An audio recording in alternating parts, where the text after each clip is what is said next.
It's the night, a right time for laughter.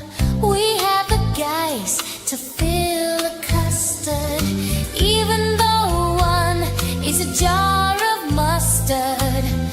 Thank God it's Tuesday. We take a look at comedians, and Charles used to be one. We have a lot to say about comedy. Can you believe Grey is a jar of mustard? Then there's Lapsed. What does he do? And why is he here? Thank God it's Tuesday. That's right, everyone. It's Tuesday. You and that damn no. jar of mustard, man, making me point, and I'm angry about everything. It's like jelly in be that jar. angry. It's everyone's favorite day of the week. It's Tuesday. And, you know, we just got to see that amazing, whatever you want to call that thing. I hardly remember. Doc's got it right. I hardly remember the days that we did that photo shoot, but Oh, you don't remember the man, photo was it shoot? great. I don't. But yeah, welcome to Thank God It's Tuesday. To my right, I'm joined by the one, the only, the Charles. It's Charles. YouTube at WILIscredia. Welcome, sir. Are you guys ready for the most mediocre night for comedy? What are you talking about, dude? This is Tuesday. Tuesday is where it's at. Right. It's becoming a thing. And then rounding out the panel, of course, we have Lapsed Comic Fan. How's it going, sir? Welcome to the show. Thank It's you very much. Tuesday. It is Tuesday. Aw. It's the best day of the week, as you can tell. Aw, it is. Everyone loves Tuesday, man. So how's it going, guys? I gotta say, my Tuesday just got a lot better watching that video. That was really freaky, but Yeah. you know, I kind of dig it. It's fantastic. Mm-hmm. Mm-hmm. I think anyone that Skynet knows what's mispronounces up. Tuesday. I like how good. I wear these the most of the time too. That's what I do. It is what Dude. I do. Us at the comedy show, you have a microphone in front of you, so it's it's not completely figured things out yet. Hey, doesn't matter. I'd probably getting be there. stupid enough to bring one. Have a podcast mic at a comedy show. Working out the mean, kinks. Yeah, Hey, it's good It's good to though. crowd work is a thing now. You know, you want the audience to be heard, so it's becoming a thing, man. Maybe The audience maybe will be mic'd. Skynet thought that we were like our own version of Legion of Skanks, and we would all have our Oh. own little podcasty mics while being in the audience. Maybe, perhaps. Nah, I don't know. And Hard to I say if don't- AI is that smart. Don't mean to spit upon LOS there. I'm just saying they're amazing. We would be so lucky. But hell yeah. We would. How's your guys' weeks been comedy wise? You guys gonna catch anything this last week? Why don't you start off, Laps? Because I have something of a group request regarding Ooh. a Netflix thing. So I started to watch. There was a few things that got sent to me in Discord. One was from WZ. It was this. Oh hell I yeah. can't remember this guy. I can't remember his name for some reason.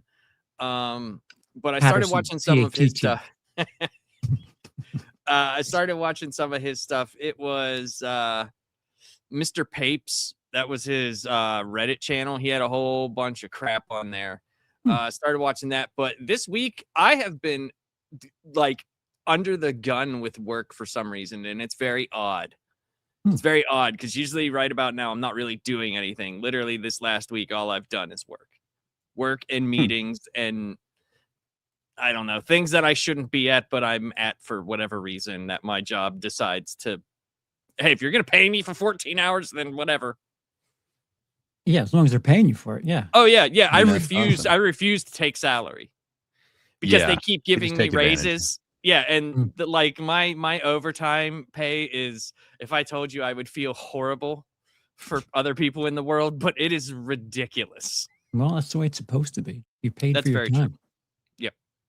So I just kind of, been doing that. I haven't even I haven't even played any video games. I haven't done anything.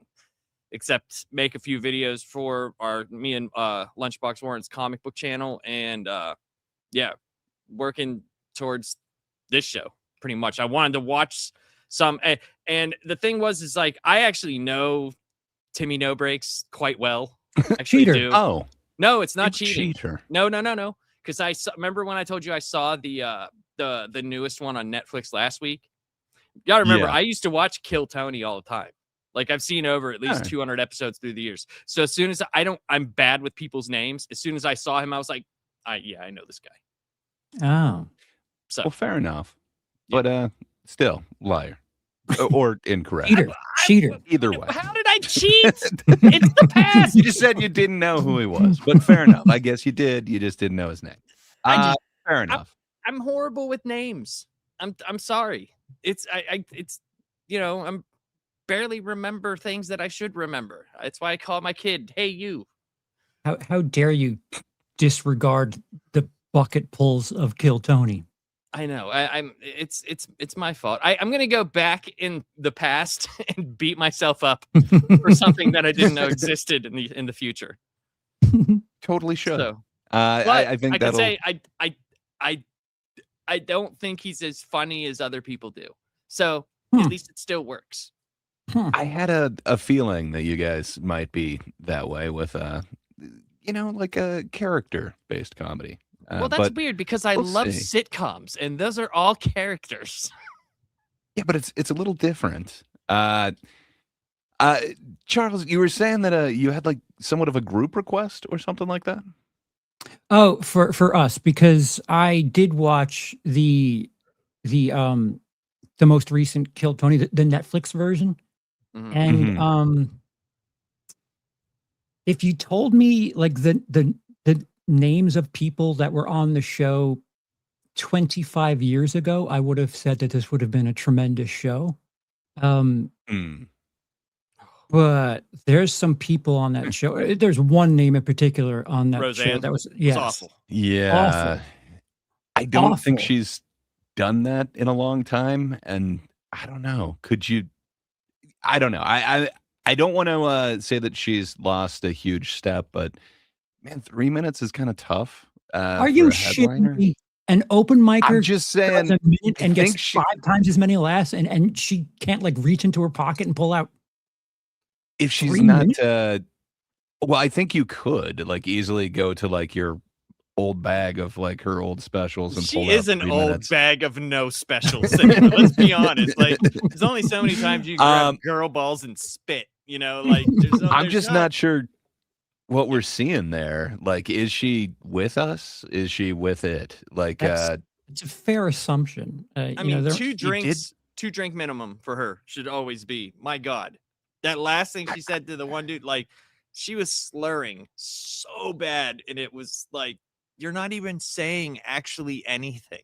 Yeah, she reminds me of I like don't like the way you're talking. her about voice is the like women. Like, like that's all. nails. That's literally all you did. yeah. oh man, I wish I knew that we were gonna bring this up. I would have totally clipped that because man, she does this joke that is just 100% norm. Like it just feels like it's just a stolen norm or a norm impression. And she even does the punchline like whores. Like it's so norm. That's not the only thing that she stole. There's the thing where she says, "I love the penis." It's just everything around it. And the punchline to that joke that I've heard a couple of times is the man. The man is the thing I don't like. But she said, "I love the penis. It's just everything around it that I don't." And to finish off that joke is, I don't like what did they call around the penis? Oh yeah, the man. Like I've heard that joke so many times, and she butchered it. It's not the joke if you don't put the man part on it. Like it filled my weekly horror though. Like anytime Roseanne now, all I think of her is saying, "I love the penis." Like fuck. So as a Kill Tony fan, probably the biggest fan on this show, I got to say every one of the arena shows is like their worst one. It's so weird. Okay. I think this is the best of the arena shows, which are the worst of what Kill Tony does. It Okay, doesn't so seem like it works in an arena. So stepping away from Roseanne, which we all agreed not the best night of comedy for one performer in particular. Yeah. Why does it feel like the panel is trying to gaslight us into thinking that these performances are brilliant because I heard you bring that up. I think they're just getting into it, man. First off, they're in front of like an entire stadium full of people. They've probably been drinking. Who's saying that they're gaslighting you and they're not? Yeah, this was the HEB arena. Sorry, are you arguing with me because I said stadium instead of arena? No, I'm just Oh, being a okay. dick. I'm just being an asshole. I'm just saying.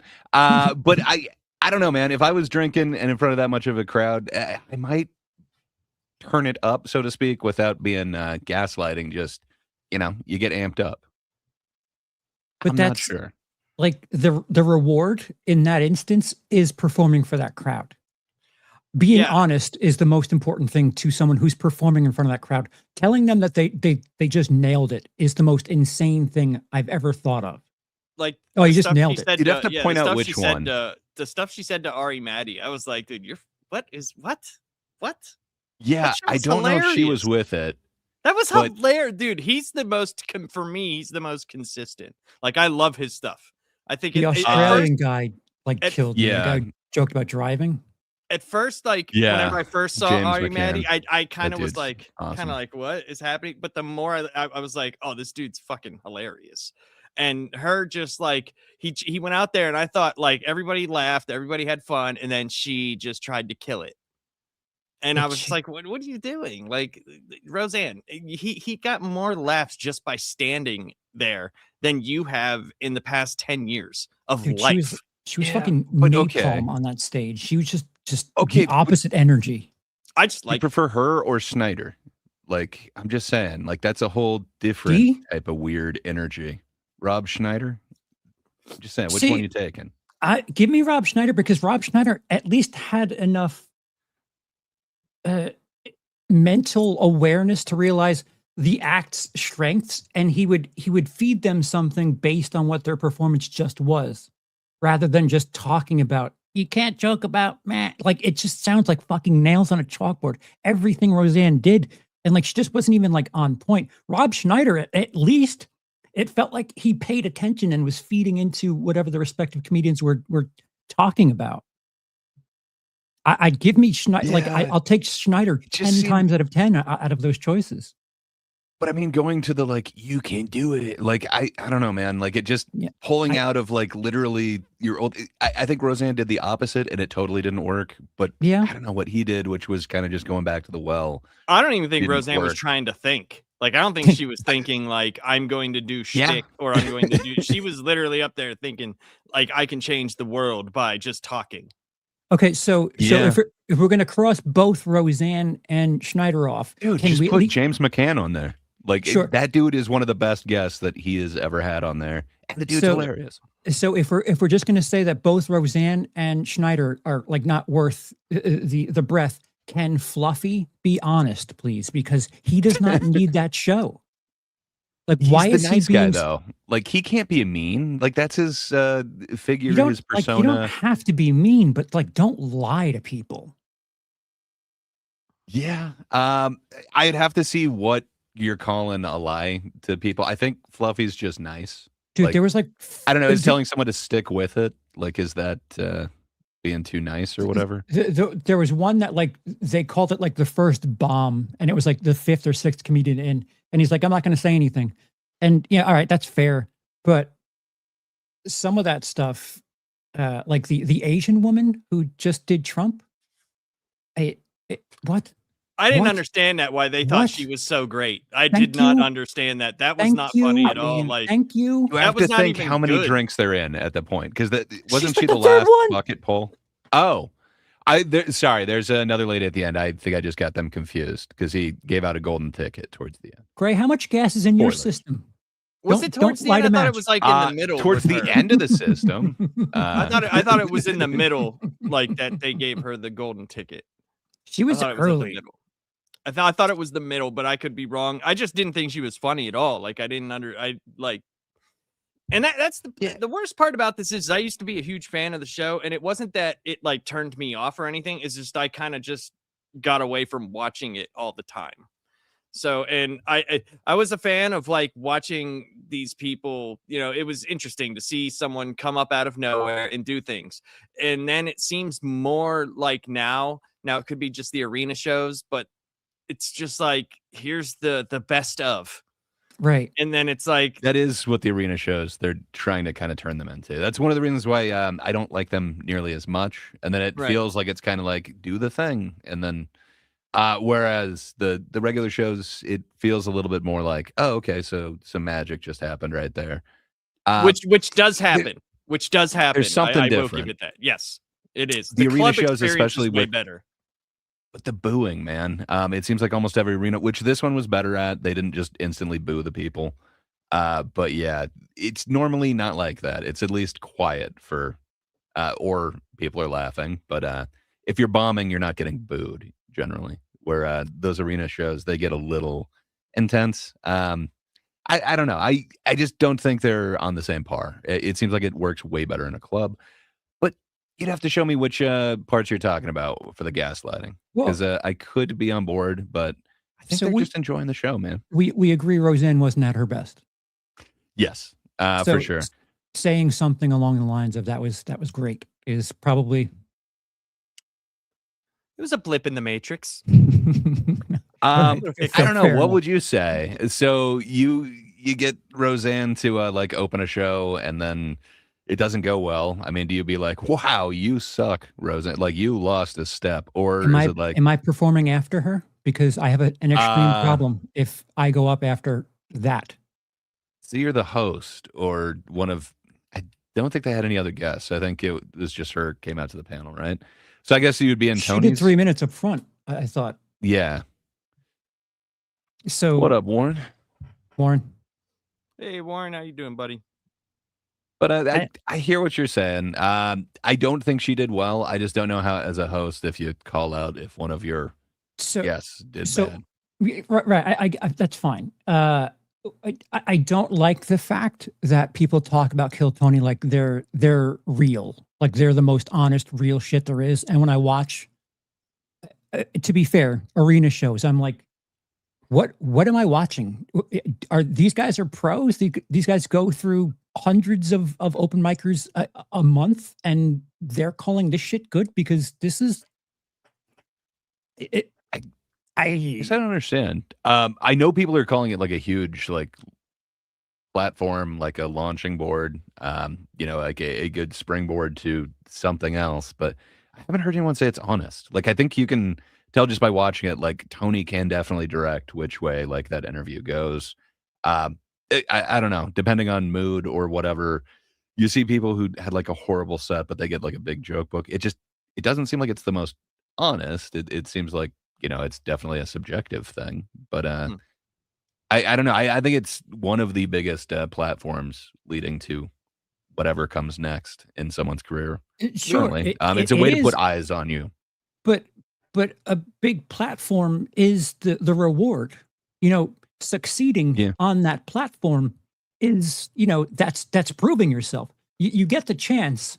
That's your chance. But if you tank, they should be honest with you and say, "Oh, you kind of blew this opportunity here."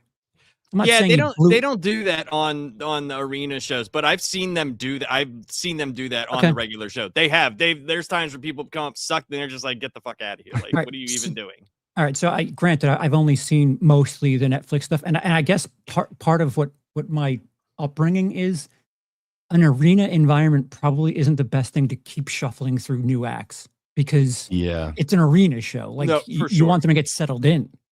Well, and it's For just sure. weird and it doesn't sound right too. You've got that like echo, the room Yeah, ambience. Like it's just everything about it is not conducive to comedy. So those ones seem to hit a little bit differently, but I definitely recommend any of the other ones. So Over we do those. have an interesting comment / question for you, Charles. Uh, Master Caecilius. it's been very stand-up Yeah. comedy Heavy heavy. lately, are you back in the game? So no, this is just the Back, show we do baby. on Tuesdays. So maybe he doesn't know that's the show. And Charles has said yes. No, I'm just joking. I'm paying attention to a lot more comedy than I did a month ago, so I don't know what the fuck that means, but I never think that's technically a good retired, thing. is what I will say. I'm not retired technically. He was So- on a break. We were on a break. um, yeah, I Oh, and I watched Chad Daniels's Nice. Netflix special, the one that he did prior to fighting with William Montgomery. Strong set. Which is yeah, the belt weird. thing was awesome. I Yeah, really like that misdirect. That's a very Kill Tony type performance there, and it's odd that the crowd really didn't like him that much. It really odd. Hell yeah, coming from Justin. Thank Ray Timmy Day. Don't it is give Timmy Gray Day, any clout. but we're gonna wait just a second to get into Timmy. I think everyone is looking to know a little bit more about your preferences, guys. Oh, boy. And the only way to do that Good. is with science. What do you Oh, prefer in comedy? So while I'm waiting for Netflix to get back to us on the free advertisement, we get them the pre-negotiated advertisement. Customer service says they'll be back to me in like 3 to 5 business days. So I'm sure we'll be hearing back on that advertisement. But until then, I was kind of thinking, what could a theme be? And so what I'm going to need you to do, Charles, just so that everybody knows your preferences here in comedy, you got to blind rank 1 through 5 without knowing what's coming next. Comedians who are performing as a character or a persona. Seems easy enough, right? It's your preferred type of comedy, right? You like people who are acting things out, right? No. I did yeah, not that was agree to kind of this. the that was kind of the drift I was catching, so to speak. That I thought you didn't like characters, so I need to scientifically figure out which ones you like the most. So, all right, without knowing what's coming next, I need you to blindly rank the following: Judah Friedlander. So, Oh no. he has the world champion character. He's been on 30 Rock, a bunch of other stuff. I don't even know. He's who this written is. for a lot. I Oh, you have do, crossover. I was performing when he was performing, so there's some sort of crossover there. Shit, 4. 4. Ooh, This is gonna suck. is it though? Okay, Larry the Cable Guy. 1. Hello. No. 5. 5. Okay, you got 1, 2, and 3 left. I think this was one of your favorites from last year, Sarah Squirm.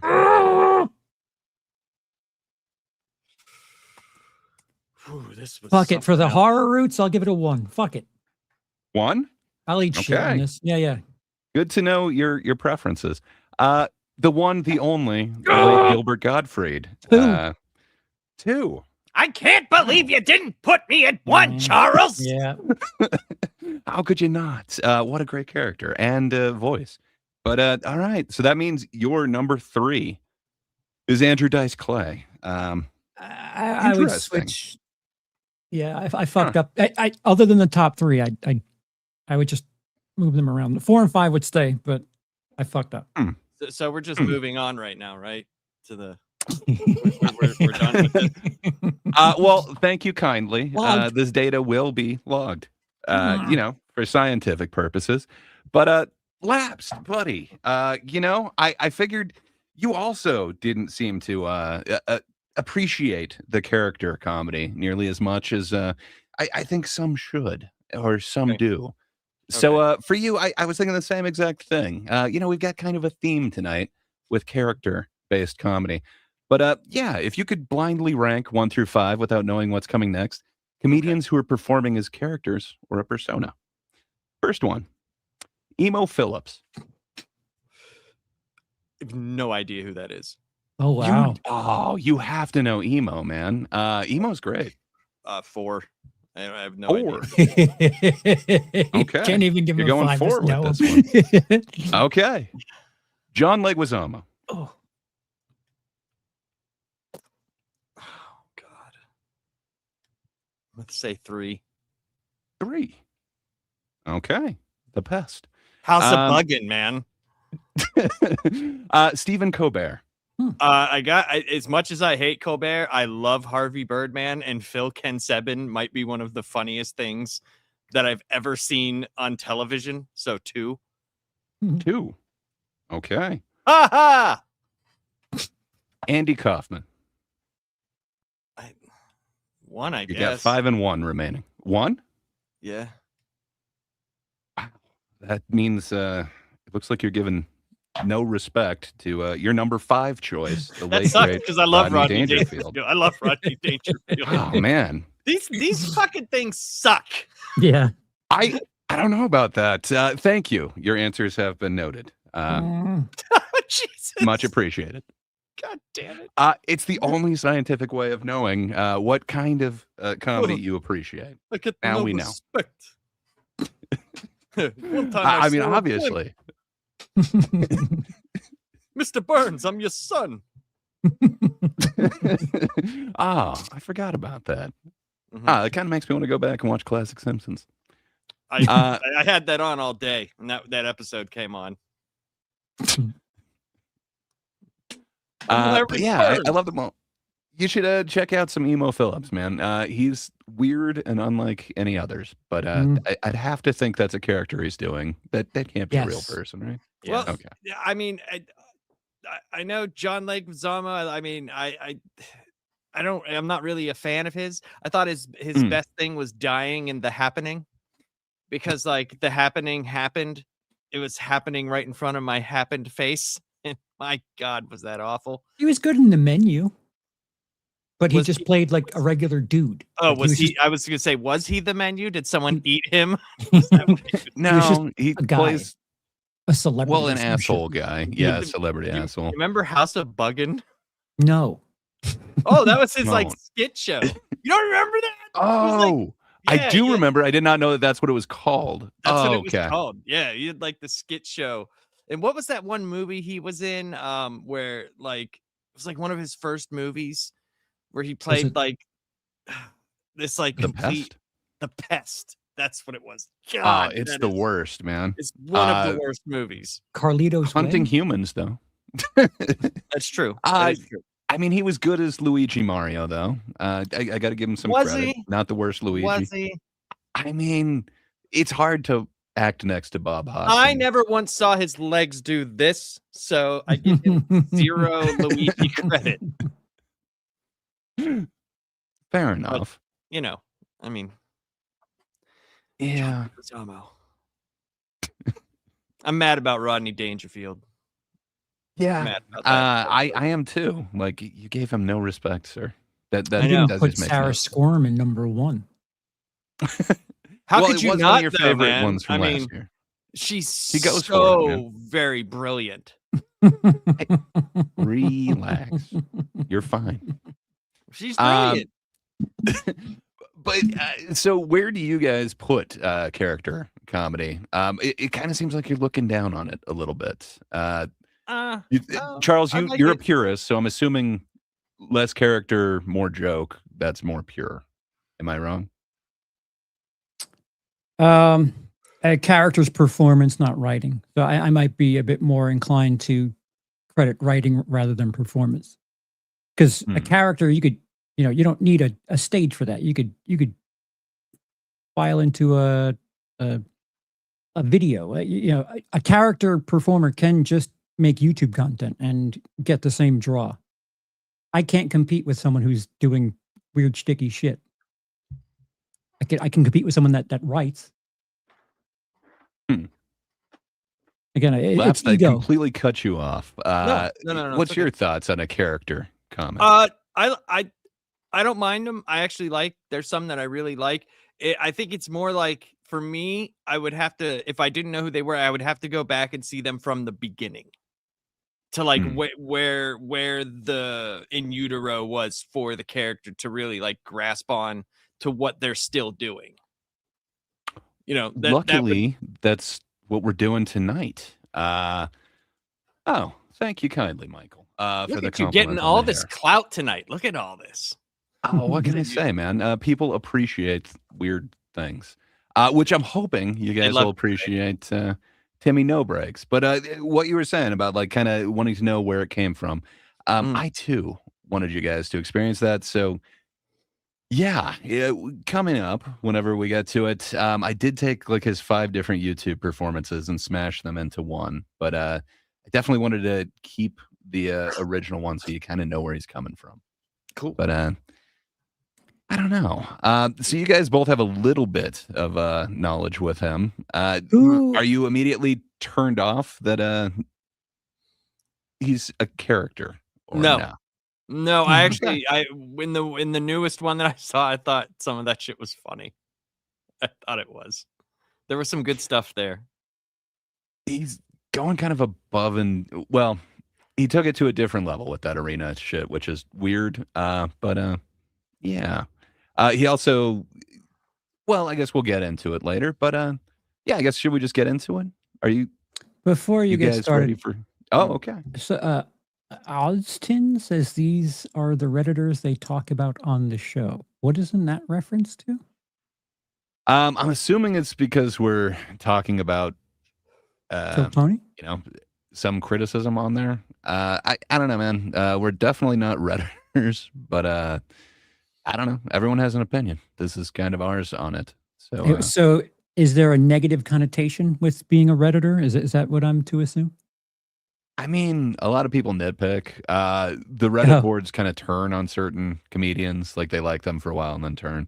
Well, Oh, okay. I mean, it's any criticism. Look, I've lived by this credo. Everybody's cool with whatever you say until it's about something they like. right. That's how all of life is. You know what I mean? Yeah. Like, so, Oh, like you and I you like shit on- it. You shit on I'm someone trying to get these guys to like it. that like something, and then all of a sudden you're just some fucking idiot that sits downstairs in his basement. Like it's like, well, Yeah. And But I'm even offended. liking it and being a huge fan, I can't say I liked Roseanne's opening 3 minutes. They were really weak, man. And I'm offended that someone doesn't have my lore. Because if you had my lore, you would know that I'm hard on even myself. So this is just on brand for me to It's be true. hard Charles on is- things. Charles I'm a- is known as hard on and his biggest Reddit critic right now. Yeah. Yeah, you won't get me doing a bunch of this. Well, I mean, that's kind of tough. Probably Gotta kind bet of back. way. I like literally use Reddit to sell shoes and talk about Dragon Quest. I am a giant nerd. That's literally it. Well, my bad. I guess, yes, we are the Redditors then. I did not realize that. But I don't talk about comedy on Reddit. Not yet. Yeah. I don't compliment things. If I compliment things, that means I really like it.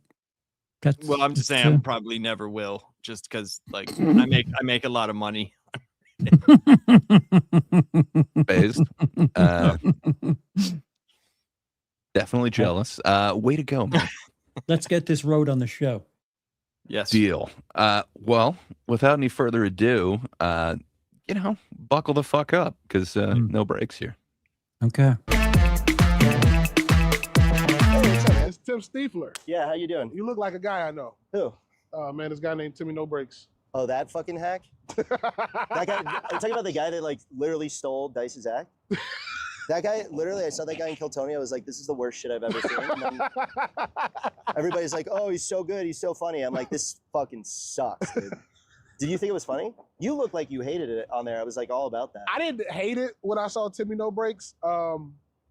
When he roasted you, you were like literally like, No, I was just like, I'm not about to roast a fucking character because there's no winning. that's true. It's like roasting Harlan Williams. Harlan Williams You guys so is a funny. person, but he's a character, and you can't penetrate that shield. Yeah, you're right. You can't. What? No, you're I could absolutely not right. get through that leather jacket. What Is the fuck is he it a talking cheat about? code? Like roasting a character. Like if you're just roasting a character, like does it matter? So I have seen quite a few like roast battles where they bring up like characters, like all of a sudden you'll have like 2 horror icons roasting each other, like Freddy roasting Jason or something. And They have like presidential candidates. I don't know. And? Is it the same thing? Like, is it just armor? Because you're not actually insulting the person, which is kind of what roasting is supposed to be. Instead, you're just kind of, it does feel like it is kind of a cheat code or a shield, so to speak, if you've got a character. I don't know. You think I'm wrong? Yes.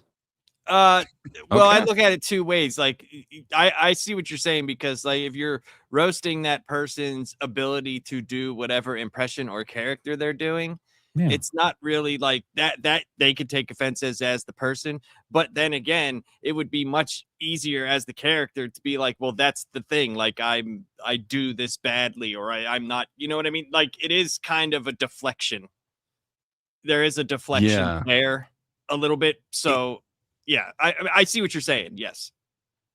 I just think it offers a little bit of armor. I get what David Lucas is saying. He couldn't penetrate the leather jacket, which, leather. It's solid, man. Well, Uh, also he was talking about Harlan Williams, so like, I mean, let's be honest. Like Harlan Yeah. Williams is so ridiculous. I remember one of the first stand-up specials I saw of him was after Half Baked, and he literally had like a pointed hat on behind his ears, and he kept like going into the microphone after everything he said. He was like, "Hey, Billy, there, Billy, Billy, So I didn't really understand what was happening. So I mean, how do you make Yeah. fun of that and actually have that get? I think it's you can make fun of it, but will they give you the reaction that you're looking for from hitting that big roast? You know, like where you hit someone hard and they're just like, "Oh fuck." Will that character give that to you? I don't know. Yeah, that's kind of what I'm thinking about it, but Charles seems to disagree. You think you could still, I don't know, if you're dressed up as something and I'm roasting that, I don't know. You think that's not going to hit a little bit differently than if I'm roasting you in the way you choose the dress or whatever? But you're still roasting the character. Like CP Fair enough. is just an exaggerated version of me. So you roasting CP is just like me with an inflated ego. I don't understand. Okay. So listen, this is like me being like stuck in my ways. I don't understand the idea of roast battle. Like roasting used to be a way of tributing someone. So just like shitting on someone's head for the sake of like, oh, I won. Like that doesn't make sense to me. So it could just be so fun though.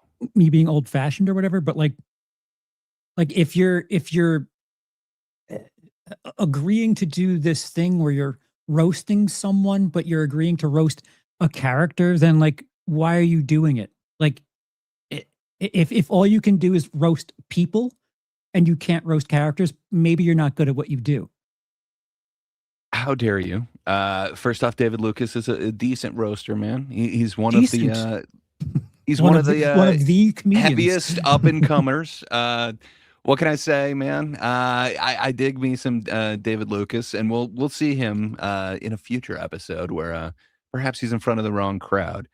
But yeah, he's kind of known for his roasting ability, and he's just saying like, there's no winning if I'm roasting a character, and he kind of notoriously got beaten when he tried to roast the aforementioned amazing Harlan Williams. So I don't know. so he has kind of a history conveniently- with it. So Yeah. conveniently, he's calling Harlan Williams a character, even though his performance is like Harlan Williams' CP is Harlan Williams.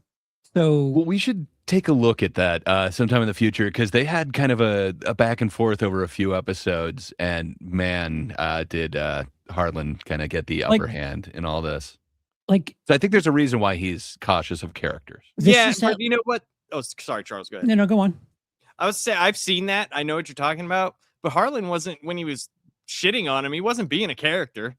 He was No. pretty spot on with the stuff that he said. Like he was Yeah. just shitting on the dude.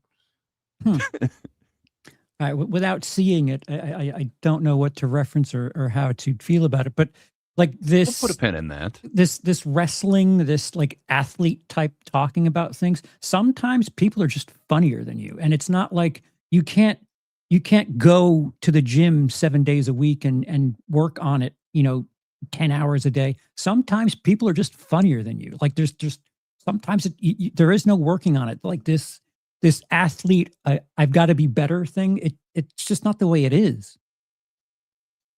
True. I don't know, man. It's an extra way to work it out, I guess. Doing the roast battles, because you can still do mics, but then you're working on a different bone, which is that kind of insult thing.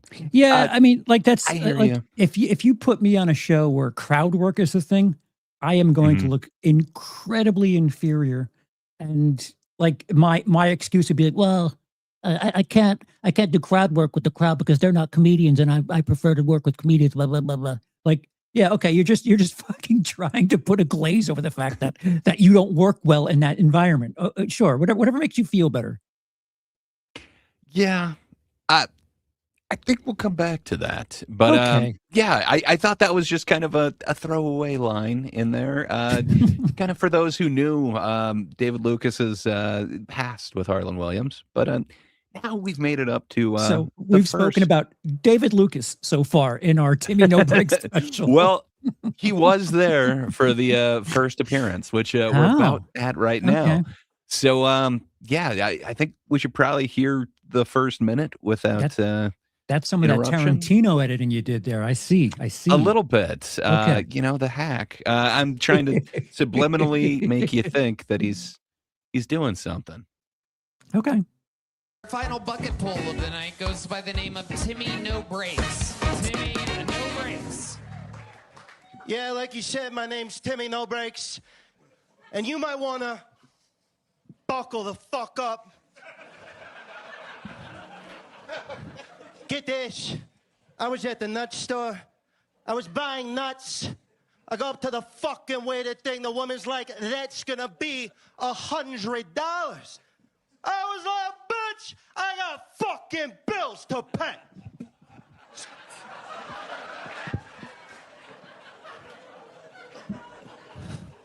You guys ever heard of a fucking punchline? What the All right, don't worry. You're gonna love this one. Get this. I was at the doctor. Yeah, the fucking doctor. I go up to this doctor. He's like, Timmy No Breaks, you have cancer. You need treatment. I'm like, what are you talking about? I'm a healthy guy. I'm a young boy. He's like, you need treatment. I'm like, how much is that going to cost? He's like, $100. I was like, bitch, that's a good deal. This is grade A shit. This is good shit. What the fuck? Timmy No Breaks. Yikes. Yeah. Well, so he's doing well. Let me ask you, sir. So, do you understand what he's doing yet, or I hear the yikes, but Mhm. I've really learned to appreciate, especially this Of set. course you But have. Of course. I think you his have. next set is my favorite. But yeah. What's kind of your first impressions of this, man? Great. Let's just pretend this is all you've seen of this guy. Do you still like it? Uh-huh. I absolutely uh-huh. hated him the first time Okay. I saw him. Okay, so I this is all thought he I've was seen of this just guy. doing this impression. I know. I'm hoping you have that reaction, and I think by the time it's done, you might be thinking a little bit otherwise, but we'll see. But Yeah. So I don't like it. I don't like it at all. It seems like he's doing a caricature of Dice, Mm. and perhaps that era where like just being edgy and I don't know, taking performative breaks and shit in a 1 minute set. God bless.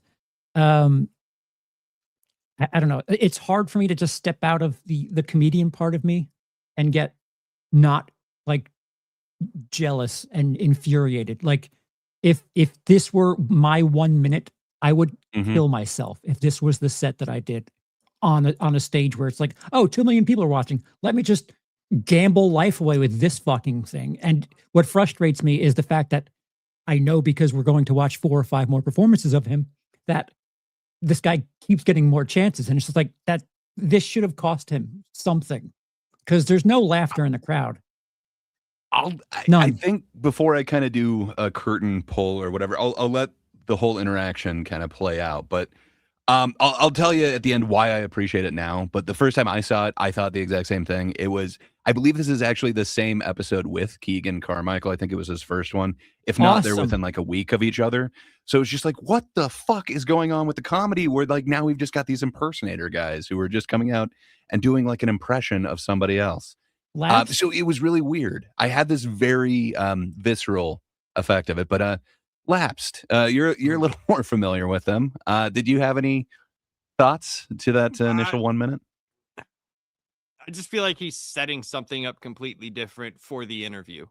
I think he realizes that the interview is where you make or break yourself with this show. Huh. So he's setting something up. He knows what he's doing. He knew exactly what he was doing, especially it being his first time. So he knows where it's going to be paid off. And you know where this is going. No, I've never seen his first one. Oh, okay. I've never seen the first one. That's why I said, like, I'd like to know where it came from. I have seen him before on the show. I just I did not see the first.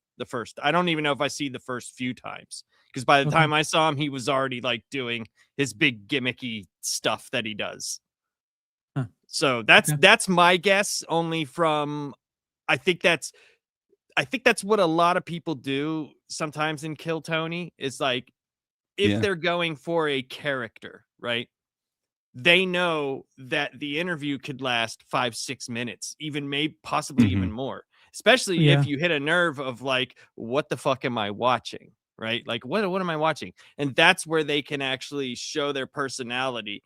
And it might, because there's going to be, I know this because I've seen Kill Tony's only, there's going to be a moment where Tony just stops and he's like, doesn't know what to do. And he's going to start laughing and be like, this is genius in his head. Because that's just like, yeah. There will be a moment. I don't think he's thinking that right now. No, not right this second. Not right this second. But I think that's what that's just from the William Montgomery stuff. Like, that's what I'm thinking whenever someone's doing something like this. Stuff like this makes me feel like these experiences, these bucket pulls, aren't as cold as they would like us to believe, because as someone who tried out for Last Comic Standing and was off stage within 20 seconds, like, that was it. There wasn't any, hey, try to find out the kind of person I am. It was do 20. Like, you had to figure out the fucking joke to catch them immediately. And it was just next.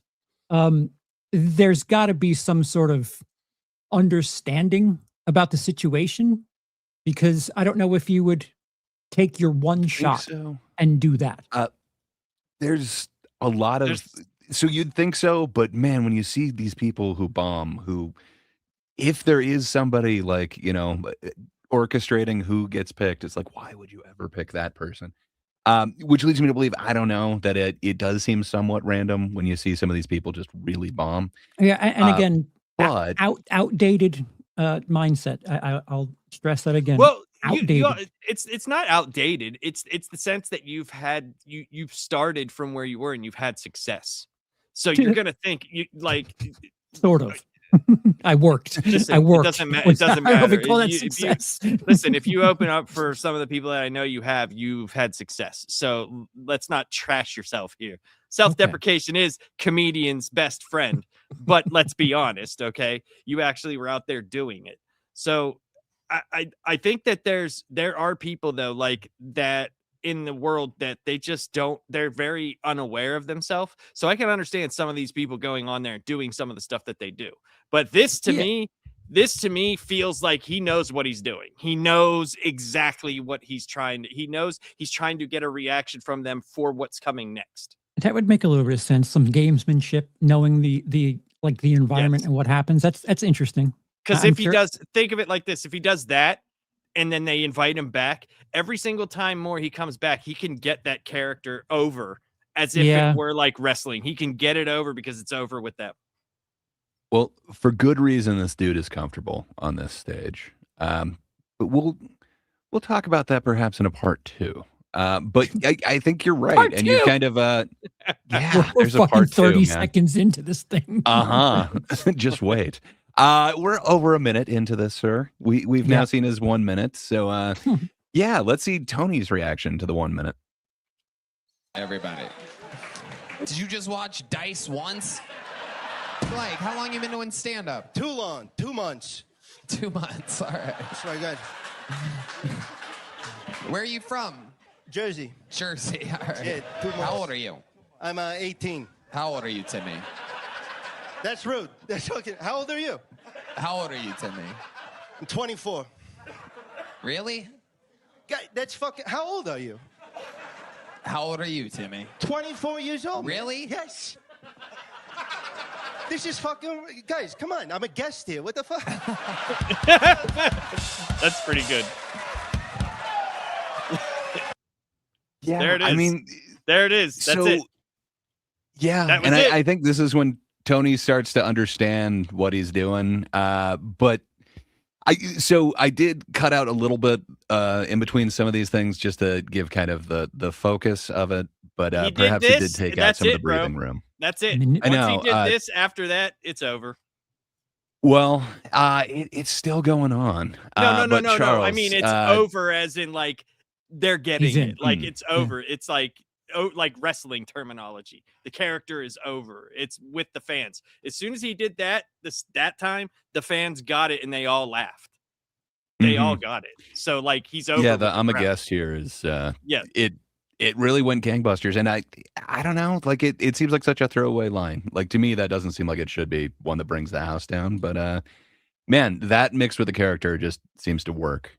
But yeah, he's not done on this first one yet. That just seems to be the first hook that he gets into. Hey! 36. There it is. There it is. Timmy, what have you been doing your whole life up until this point? I worked for my father for a long time. He was a fishing man. And so I worked for him and then, got caught up in some shit. Like what? I did some time. It was coke. I was a coke guy. I did some coke shit and then, got out. How long were you in jail for? I was 2 months. 2 months. Everything's 2 months with you. No, not everything is 2 months. It's also $100. Yes, 2 months and $100. Holy shit. It's a fucking black Kool-Aid man. Boom, roasted. Got your ass, bitch. Wow, Timmy, no Got breaks. your ass, bitch. Timmy, no breaks. Again, just fully committed to this character. Now, are you still on coke? You can't.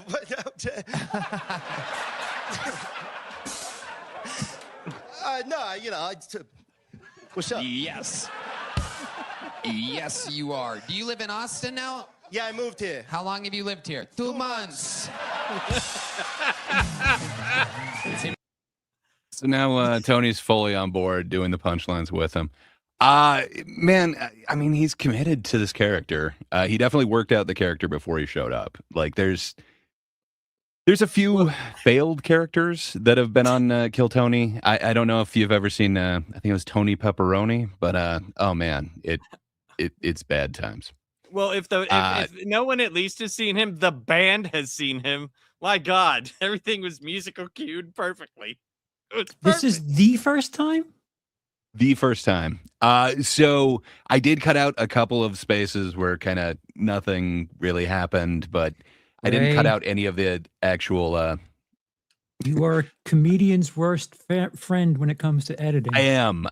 So this is fitting in 5 over 10-minute performances into 35 minutes. You're right. I am Okay. nobody's friend by editing it. It's So just the only way I can make it not 4 I hours. just wanted it to be out there that I have a little bit of skepticism because of what I'm not seeing. So But, if you don't believe me, you should go back No, and watch. There's plenty of compilations that have it in its full. But yeah, man, it's kind of fun. With the breathing room, it definitely hits a little bit better, and you can kind of watch each one of them kind of ramping up. Yeah, But discomfort in a room. Mhm. As we've had this discussion before, timing, believe it or not, can work in both negative and positive directions. Where like if people will kind of come around on something if it's just dead air. They're like, "Fuck, It does. I don't feel good. Let me laugh because I'm nervous." And I kept wanting to keep this whole thing, but his first thing was over 10 minutes, so I just couldn't keep it for time's sake to make it like under 40. Mhm. But do go back and watch it. It is kind of this amazing, like everyone is not on board, and slowly he won over the entire panel, including David Lucas, who he just David called the Lucas Black Kool-Aid Man. Looks still pretty unimpressed, to say the very least. Not He's interested. hiding his face, man. He just got roasted by a character who's like, Yeah. boom, roasted. That Yeah, and that's- the first time that's- performer is he sees just passing him by. He's like, God Fair damn enough.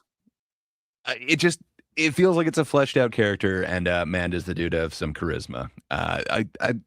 It's working for me.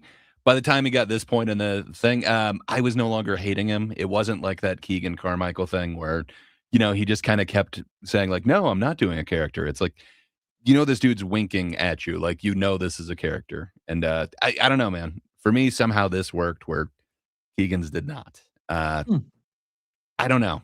I felt visceral at the start of each one of their sets, but somehow he won me over. Charles, I know you weren't super impressed with the set. Has he kind of won you over, or is he winning you over? I don't know. Again, it's hard for me to separate someone shooting their shot, and like, I mean, if you're confident, you're confident. Like that's something you absolutely need on stage. If I knew that there was some sort of awareness between either him and or some member of the crew of his style, it would make me feel a little bit better. Maybe I should watch more character performances on Kill Tony and maybe get an understanding of. Okay. I don't know. Sounds like that's not a request. One request for Tony Pepperoni. That is not a request. Okay. No, I hear you loud and clear. Fair enough. I don't think there was, but yeah, we'll talk about it afterwards. This dude is very comfortable on the stage, but I don't think he's well known to them or had like any cues. That seemed really natural that the band is just there.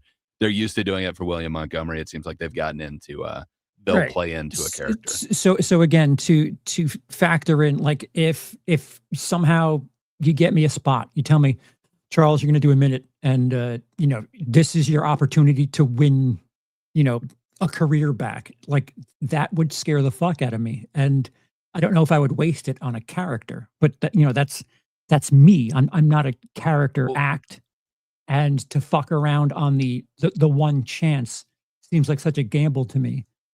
So it's in his just hard for defense, me to... he has only been doing comedy for 2 months.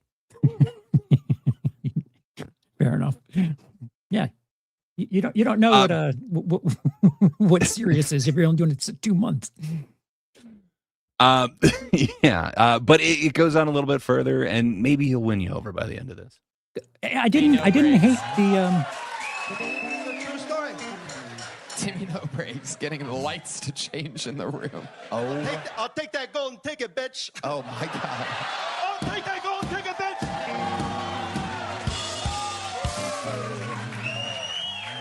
Timmy, you're not even getting a big joke book, Timmy. That's fine. I don't write. We know, Timmy. We saw your act. Timmy, you're a funny guy, dude. You're a funny guy, Timmy. I like your style. Normally, I hate anything that sounds at all like Andrew Dice Clay, who was literally doing your act 45 years ago, but I look at Never you... heard of him. Never heard of bitch. Hickory dickory, suck my cock. All right. If I had to give your interview and set a grade on a report card, I would give it a A. Oh! There he goes, Timmy No Breaks. Wow, he immediately gives it to a fan. Bitch. Gives it right to an audience member. So Kill Tony is a show. So that is kind of interesting. Like he stayed in character enough to be like, I don't write, and then threw the big joke book, which is kind of the prize. It is. So that made a huge impression. I dig the moxie. And then kind of like the Keegan Carmichael thing, clips of him just like blew up. There was one of them that had, it was over 9 million. I don't know what it got to. I just saw an interview with him on another show, and he said the initial clip on one channel got up to 9 million. So I'm not sure if it got even more than that. I think that was Instagram. But yeah, it just kind of, that set for some reason just blew up. So he became very internet famous. And then from that point, I wouldn't doubt that, perhaps there was some behind the scenes negotiation or whatever. Yeah. And again, probably reaching out like, hey, this is blowing up, man. Yeah. I'll give the boring answer and say I certainly respect him. That was to just take the joke book and throw it. That's confidence. It is. It's really confident. But again, part of it is this character, and man, he's staying in character, because I would have to think as a comedian, you'd kind of want to keep that as not only your souvenir, but your proof that you did something on there. But man, I don't know, Lapsed, you are an honored person. Would you have the gumption to throw the book, the gall to throw it back into the audience? I depends on what I was doing. If I was doing something like he was, yeah, for sure. I get it. Like I said, like I needed to see the origin of it. Everything else now, like that I have seen, I'm starting to remember, is making more sense to me. It's making more sense. I like it. I think it's funny. So he had a character for sure. It doesn't feel like it was fully fleshed out yet. No. Kind of like, first season of like a cartoon or something. It's a little rough around the edges. But man, he seems to really understand the character, because at parts of this, he's like truly flipping into dice, and then that whole hickory dickory.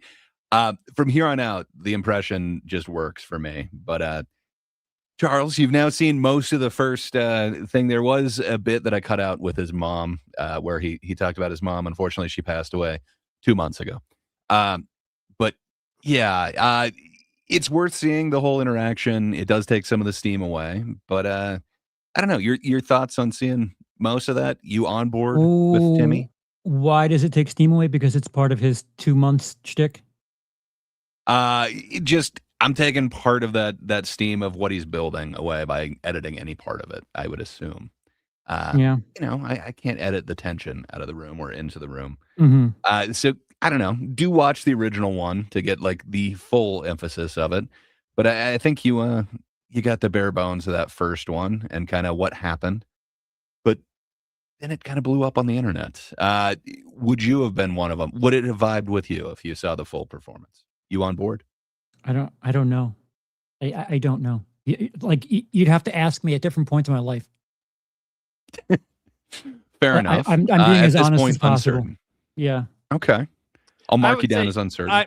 I'm more say I would be willing to see him again on the show. Like I wouldn't be like, oh, this is like the Keegan Carmichael, where that was just like unbelievably unaware of himself and not even trying to say, hey, yeah, I'm in on this as well. Yeah, I think you totally get that from him. I think acts are starting to figure out who they're trying out for, and if anything, Timmy No Breaks is doing the kayfabe thing. To throw the book back is like totally just embracing that character, which he knows. He knows Tony is a fucking wrestling guy, so yeah. I think it's just totally working. And that's the thing. Tony is a wrestling guy. I think he likes the characters for that reason. And he likes these big over-the-top characters. And he's given him exactly what he wants.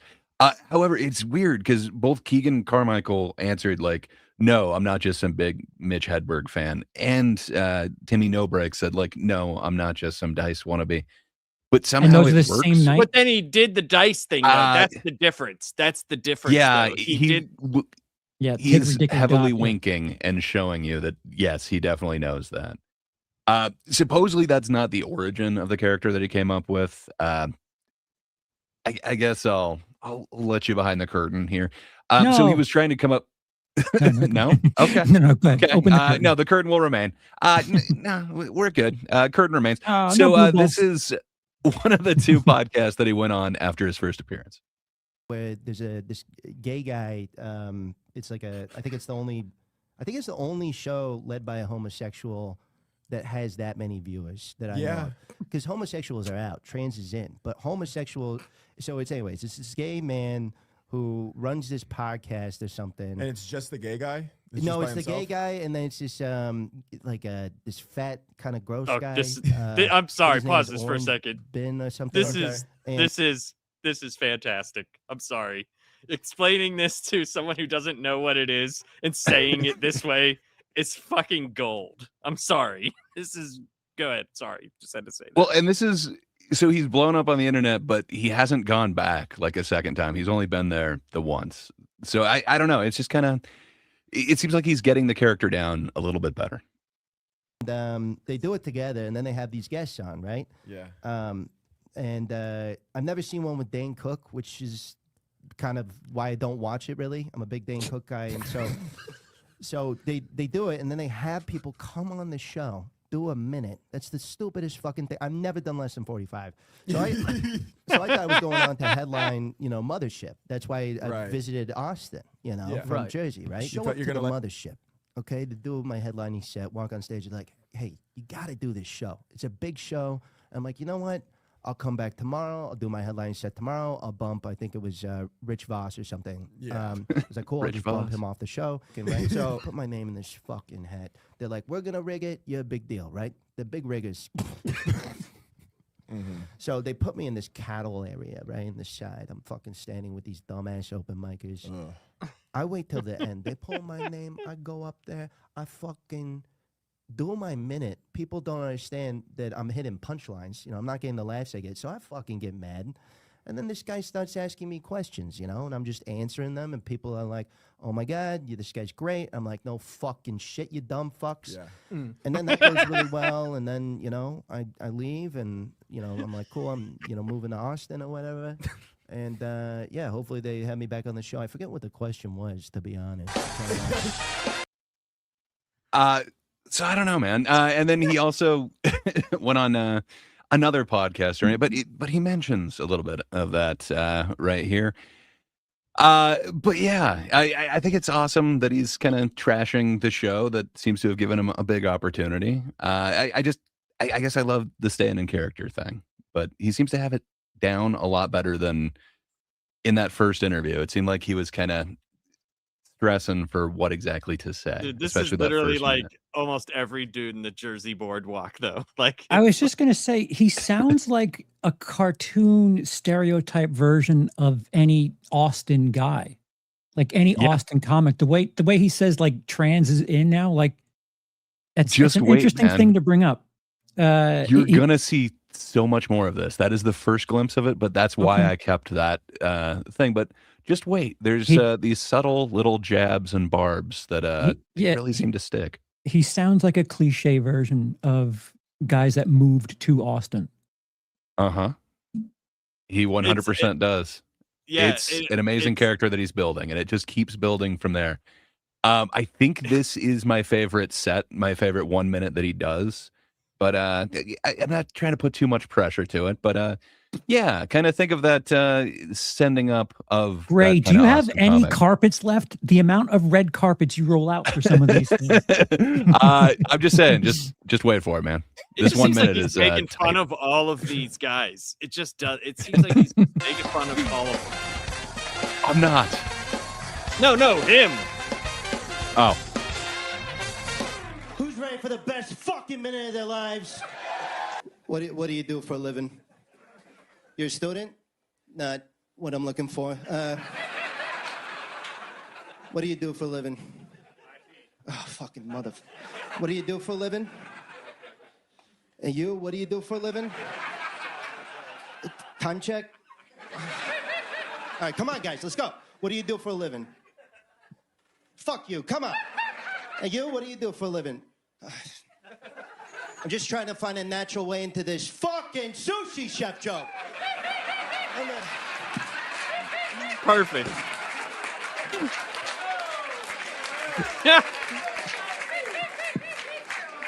Does anybody work at an airport sushi restaurant? I mean, I relinquish my time. Dude, that was a big fuck you to the whole thing that is Kill Tony. This is a giant fuck you to it. yeah, That was- dude. that was So awesome. that's what that first set was too. He's doing this anti-comedy thing that is, I don't know, man. I'm digging and delighting in the way that he's doing it. But man, I love the send up on the whole comic thing. Just I don't know, Charles. Did that tickle your fancy anyway? I know you're not a huge fan of crowd work, but I is that think your it's, brand of crowd work? I think it's funny. I think it's funny as a comedian. I don't know. Again, like I don't have a proper understanding of who tunes into this. Are they like comedy fans? Or are they people just looking to laugh? Because I feel like if you Yes. don't, yeah, all right, fair enough. I feel like knowing what he's doing there, like that is basically telling you what comedians do when they do crowd work. Like that's taking everything out of like the magic of it and basically Yeah. that's what crowd work is. You fucking do 6 months of crowd work where you just figure out the averages and you figure out a way to get your fucking sushi joke in there. And it's just planning things out based on the averages. And to do that in a minute, I think it's a lot more funny to comics than it is to just a random comedy audience member. But it's just a 1 minute sketch, and then you get like 10 minutes with the panel. He's So kind of it's- taking. And he's also, you think about it, I think regardless of what his setup for the sushi, it wouldn't have mattered what anybody said because he was just wasting his minute. That was Right. the whole point Right. of what he was doing, which is like what I think is great. Like that's the best part to me. Is he's just Yeah. It's the same thing he did with that like, first minute. His whole thing was anti-comedy, where it was, you guys aren't laughing. Like his whole bit was, okay, a comedian whose jokes aren't landing, so he starts yelling at the crowd. No, And man, right. But this was kinda straight up, works. I'm not going to tell any jokes at all. Yeah. Like, but it's funny in the same way. It's like you're literally wasting their time. It's such Yeah. it's you could very much look deep into what he's doing, is in like this whole thing a waste of time. Either you're funny or you're not funny. Like there's many things that you could look at what he's doing right now, and I actually like this very much. It's also something of an abortion of that minute. Like Yes. you would want to be on your A Yeah. game, and this guy's Correct. just eating shit, just absolutely eating it for the sake of getting his stupid sushi joke out there. And if you're gonna do your best minute, you would want to have a fleshed out bit. And I relinquish my time. yeah, it's smart. I really dig it, man. That's awesome that you're calling it smart. I wasn't sure if you'd be on board yet. I think he might have you by the third set, but yeah. So let's see what Tony has to say. If you remember right, he'll take it from here. This is the second time he's seen him on stage. All gas, no brakes. This guy left a dinosaur paw print size footprint on the show the last time he was on. Hard in the paint. Some people said the next big thing. Famously handed off his joke book to the man in the front row, whoever it was, and tonight threw his sunglasses at a person in the front row. It's becoming Give him back. trademark. Timmy Aw, that's motherfucking awesome. No Breaks has arrived back to the Kill Tony universe. Timmy, how we doing? We're good. I'm a little disappointed, to be honest. I told you I wanted Dan Cook. What? You wanted him on the panel next time you were on? Is that what you said? Yeah, I hit you up with some requests. I said a bucket of MHLs. I said Dan Cook, and none of them are his. So I don't know what the fucking. I tried my best to get him. Wasn't easy. We have to settle for Chris O'Connor and Ryan O'Neal tonight. You're Ryan O'Neal? Yeah. This is for you. You just got served, bitch. Open it up. Yeah, why don't you show everybody what that is, bitch? Why don't you show everybody what that... That's a picture of my niece's volleyball team. Oh, rush this man! All right, so now you got character and prop work. I don't know, Charles. You still on board or nah? What am I on board of? Wait, what am I on? The or Timmy off? train. There's no brakes on this thing. Are you hopping aboard? Would this opportunity be here without the massive internet following? Probably not, but I have issue I'm with just that. saying, man. Okay. Well, he seems to have won Tony over a little bit. And So did Mitch Hedberg. okay, Where like he literally flipped on Mitch Hedberg. true. I don't think he's been nearly as kind. Yeah, fair enough. He did get on board with Keegan Carmichael as well. I think this goes a little differently though. He seems to be on board from the beginning with. I just think this is funnier. So I mean, like, Yeah, agree. there's more wiggle room with this guy than there was with Mitch Hedberg. There's like far more wiggle room. it's not even Keegan Carmichael for you. It's Yeah. just Mitch Yeah, Hedberg. Mitch Hedberg cover band. Yeah, Mitch Hedberg too. They're called Sam Mitches, bitches. No, this guy has wiggle room. Like there's, you get the sense. It's a shame that I know that he does, but you get the sensation that he could do other things, and I unfortunately know that he does. Where that Mitch Hedberg guy, I don't know if there's anything he can do other He than could work in Vegas as Mitch Hedberg. right. I'm saying, man, the biopic. That's what he's got to be shooting for at this I point. think you mean biopsy pick. You're right. I He could- always mispronounce that. He could be It's in okay. the song sung blue as Mitch Hedberg. I don't know Just if a cover anyone's band. seen song I sung have. blue, but it's just a bunch of cover people in fucking music industry. He could be in the Poor Man's movie. I was trying to make a movie called Yeah. Poor Man's, and it was just all of them, just all of them. He's a homeless man's Mitch Hedberg. Jesus. Well, he spends his time in the park with some beers. It's a simple lifestyle. Maybe he will get better. I think, although I think he's been at it longer than Timmy No Breaks, who was at it for 2 months. So, yeah, we'll see. Mhm. All gas, no brakes, indeed. The people's champ of Kill The Tony. people's golden ticket winner, bitch. That's right. The people's golden ticket winner. I'm going to pretend like you didn't call me a bitch right there. Because I like you. We're going to keep it that way. No disrespect. I respect what you're doing. I love you, Tone. Thank you, Timmy. I love you too. So tell us, what does Timmy No Breaks do when he's not on stage? Yeah, I mean, I recently got in some trouble. I went to play laser tag and brought a real gun. That was not good. Can I just say something? Guys, when I hit a punch, give me some fucking trumpet. I mean, what's going on? Not yet. When I hit it.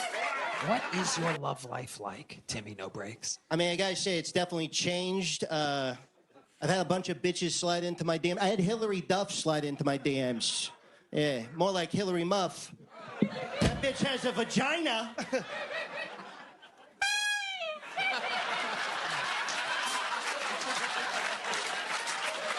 Fucking Mr. Clean, clean out your fucking ears. God damn.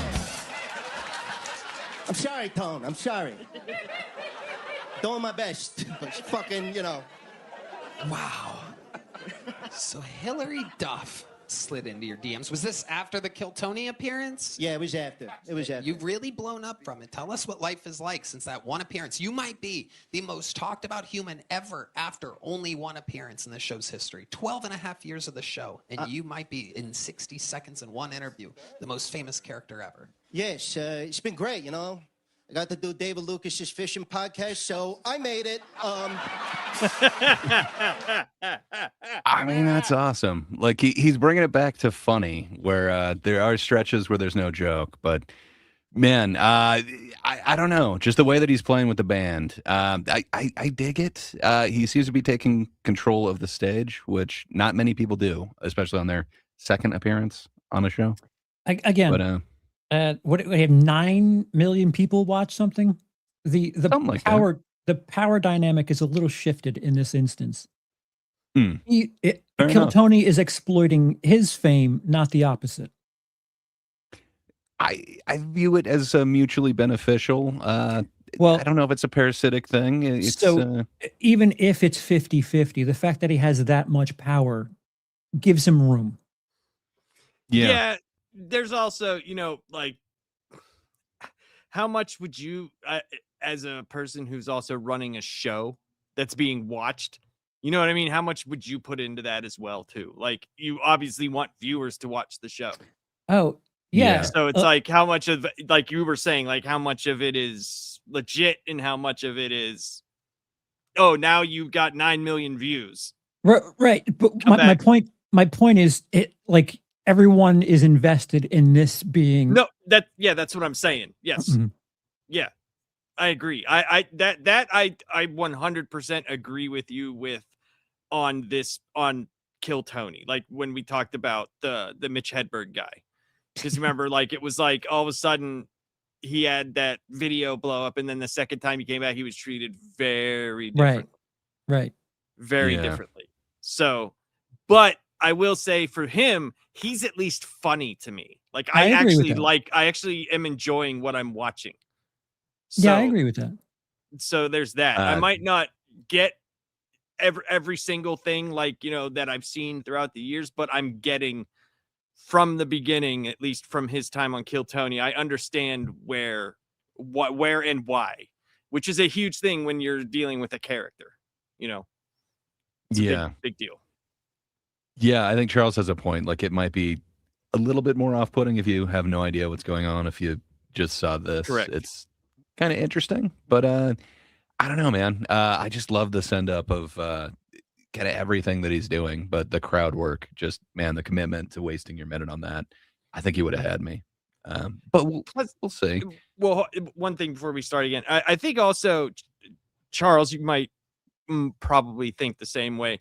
I think the internet age, like you said, would this happen if there was no internet? No, it wouldn't. Because if there was a show like, say, like this, you know, where it was like a quarterly show, you know, like happened every 3 months or every 4 months, whatever, there would be no way for every single person, even if you didn't get this at first, but something resonated with you, you could easily just look it up and see everything that this person has done. As opposed to if we were still on the TV age, there would be no way really to find him other than seeing them live. So it's completely, you're dealing with a completely different medium here. As soon as like someone saw this, right? Say this is the first time they saw it, they hear everybody laughing. They, oh, dude, that was kind of funny. All they have to do is and then they got the whole story. Yeah, I mean, like in the 80s, Dangerfield had that like special on HBO where like that's where both Kinnison and Dice got noticed. Correct. And they caught fire in the mid 80s based on their appearance on the Dangerfield special. So I would even say that was fast, and that was like a year, and that was fast for pre-internet. Well, there was Timmy the No Breaks has been doing it with Bob for Hope. under a year, and he did just release his first special, so he's kind of on the Brendan Schaub train. But I don't have the special on here. Do perhaps you that's genuinely episode 2. believe that he was doing it 2 months at this point? No, 2 months. Gray is fully committed to his character. Dude.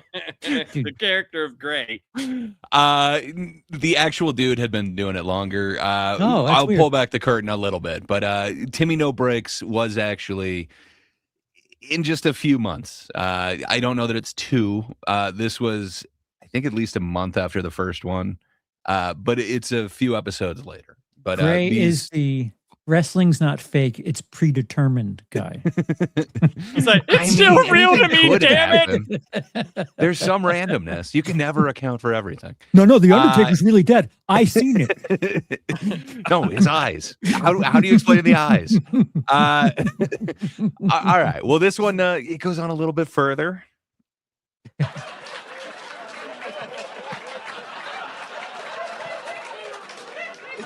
By the way, where the fuck was the trumpet there, guys? Come on. I think he deserves something a little more. That's like a negative horn you're giving. It should be like a ba-da-bum, or something like that, right? Tone, no. Give me a D. You give him a D. Give him a D. What's a D? I don't. Yeah. Okay. I see it now. I like it. That was a D. That was a D. They nailed that one that time. That was a D. And is there anything that you miss about New Jersey? You know, I miss the mornings. Spotlight? Spotlight for Timmy No Breaks. No doubt about it. Whatever Timmy wants. Every member of the Kill Tony crew should know. Whatever Timmy asks for, Timmy gets from this point forward. There's a thumbs up from the great Yoni. Timmy, go ahead. Production. What do you miss about Jersey? Yeah, I miss the mornings, you know, walking out, fucking walking up to bitches saying, hey, bitch. That's what I'm talking about. That's what I'm talking about. But yeah, that's what I miss most, you know. We're good on the spotlight, thank you. I don't want to keep you up here all night. You know, I don't want to be a bother to you. You let me know when you want to go. You're the first person ever that I'm giving full creative control over here. Yeah, I'm good. Okay, hold on. You're good now? You want to go, or you're good to stay? Fuck, Tony, it's your show. I mean, I don't... No. I'm literally, again, I've never told the crew you get whatever you want. I've never given creative control to anybody. All right, Timmy, let's do this. Here's what something Charles, I really he said wanna it. know, and I He don't said know he's if I never asked said this that. last time, but if I did, Oh, well. I'd like to apologize in advance. Tony, it's okay. Thank you. What? How do you make money, Timmy No Breaks? Yeah, you asked me that, right, Tone? You know, I used to sell weed. Before that, I was selling coke. Now I'm just coasting on comedy, Tone. Okay. Timmy, no, hold the horns on that one. Hold the horns. Yeah, it wasn't a punchline. That's for real. I'm doing big shows, bigger. You know, I'm doing HEB. I think. Timmy No Breaks is doing HEB. Let me. The grocery store or the arena? Tony, you watch your fucking mouth. I'm sorry, Timmy. Sometimes I fall back on my habits here. It's I am okay, known Tone. for making fun of people on the stage sometimes. I mean, no disrespect, Timmy. No. Hey, no Breaks. disrespect taken. Let me say this. Yeah. I think you have what it takes. I do? I don't. I want you to open for me at Lucky Duck Open Mic in 2 minutes. Lucky Duck Open Mic, one of the best venues in Austin, Texas. No ceiling, no audience, and no breaks. Timmy, I feel like if we keep you up here any longer, I'm going to have to give you a percentage of the royalties of this episode. And I cannot begin to do that. So, I mean, I'm going to, unless there's anything else you'd like to say or do, I'm going to give you, or we could talk about anything you'd like. If you'd like to ask me a question or anything, we could do anything you want. Yeah. Take your entire life, Tone. What's the most interesting thing about you? Go.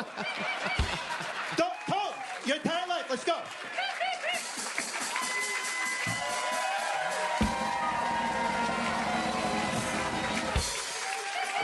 Well,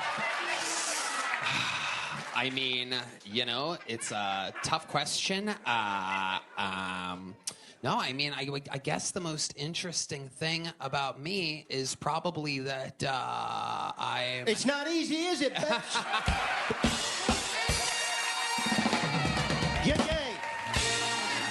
Timmy No Breaks, let it be known that at this moment, I am, without a doubt, registering you as officially, without it, even though you don't want it and you don't need it, you are the newest official golden ticket winner of Kill Tony. You can come back anytime you want. The tour de force, the Sultan of 6th Street. Yeah, thanks, Willy Wonka. Absolutely. I am excited to be opening for you at the Lucky Duck Open Mic. I will see you there next, and we'll talk about the future. Ladies and gentlemen, one more time for the great Timmy No Breaks, everybody. My gallbladder. Yeah. So I don't know, man. I dig what he's doing. Even then, man, turning the tables on Tony. I dig it. It's in a kind of a playful way, but at the same time, it's pointing out, I know what the fuck you're doing up here. And I don't know, man. I kind of dig the flex, but in the playful way. And man, the way that he says tone, it makes me want to call him Tone. I dig it, man. Charles, what's your thoughts? Are you willing to step inside the car even though there's no brakes? No. Okay. Well, fair enough.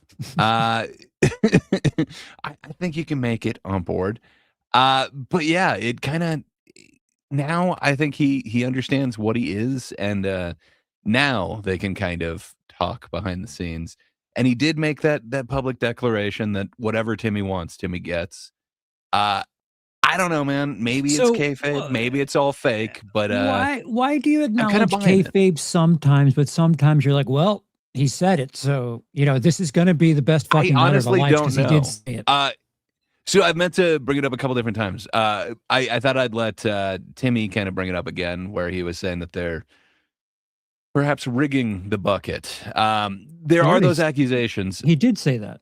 He said that. I know. I meant to bring that up at the time, but there's definitely accusations out there that it is all staged. This isn't real.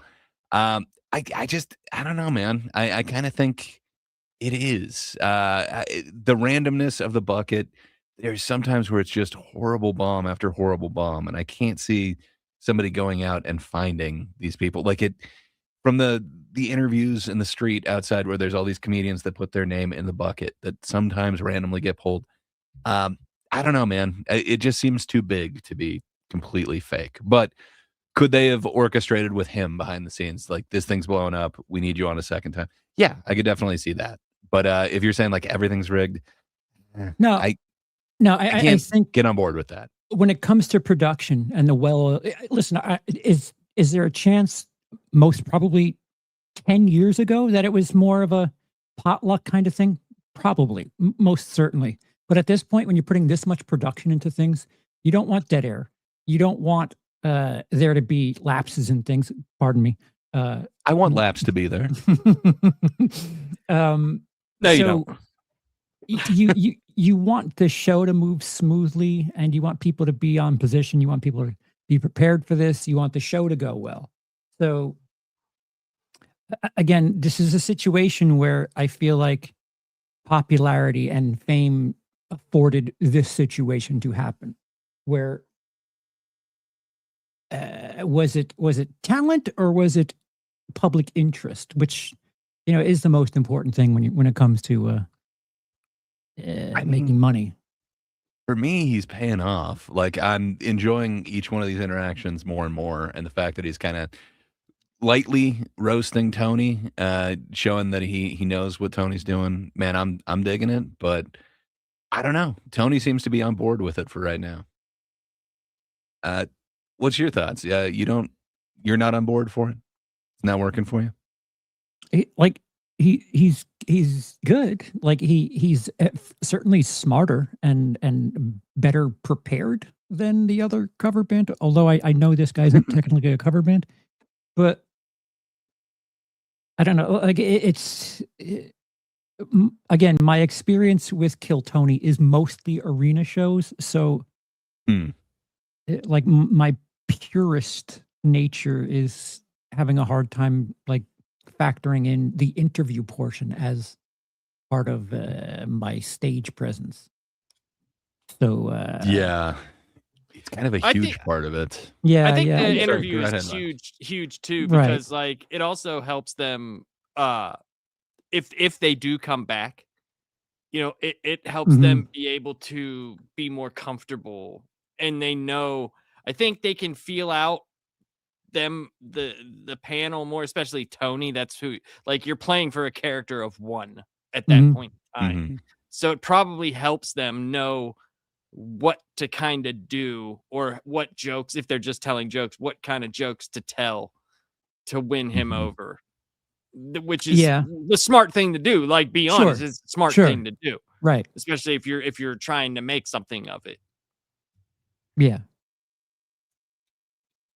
Well, appearance number 3. This is only the third ever appearance by the one and only Timmy No Breaks. Can we just be glad that Red Band doesn't talk? Rarely does he, and you wish it would be less. What the was that? All right, William isn't here, so he sent me his jokes. Just gonna go through them. Elon Musk said in an interview this week that AI will replace Mexicans by 2028. To which Mexicans said, ay, ay, ay, ay, ay, ay, ay.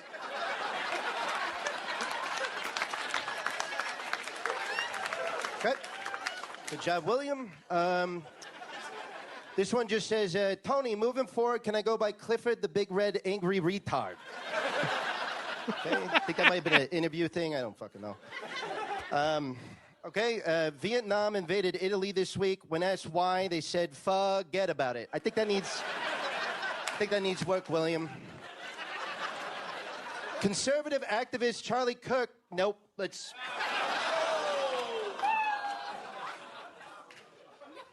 Red Band, if you play the bear, I'm going to titty fuck you. All right. When was this? Nasa's perseverance rover. My a couple hands months are ago. shaking because I'm going through pussy withdrawal right now. I haven't fucked in like 2 hours. It just, honestly, this just says the N-word a bunch of times. Let's just wrap it up right there.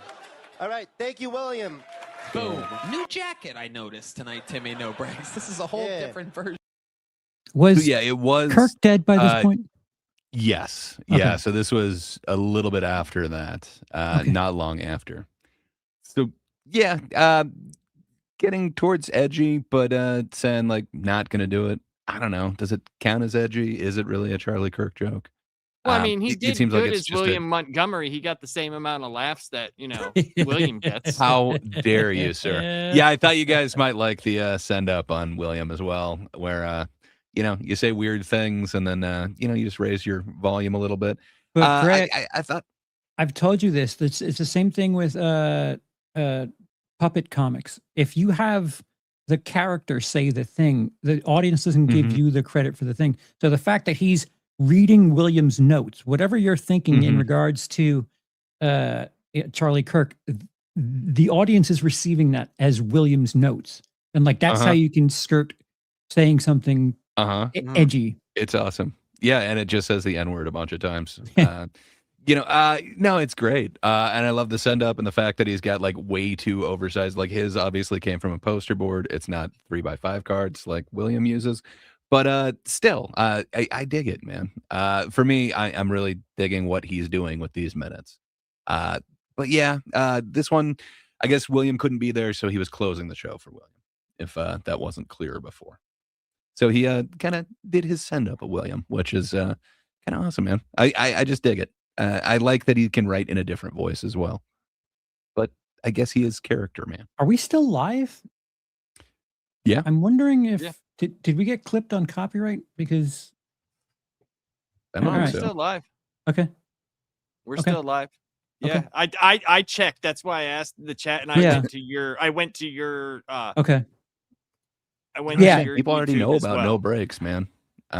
What can I say? It's They're just in not awe. new news, man. They're not talking. Yeah. They're just watching an absolute You're not awe. wrong, Tone. You didn't mention David Lucas was on the road with us. Yeah. And that guy sat on my leather jacket. It exploded. And he gave me his leather There's jacket. no other way to describe it. You don't even think like other comedians do. Yeah. It's just, thanks. That's a nice thing to say, Tom. That's really, really nice. Thank you. Timmy No Breaks, one of the top young rising comedians in the world. Fuck this jacket. I'm taking it.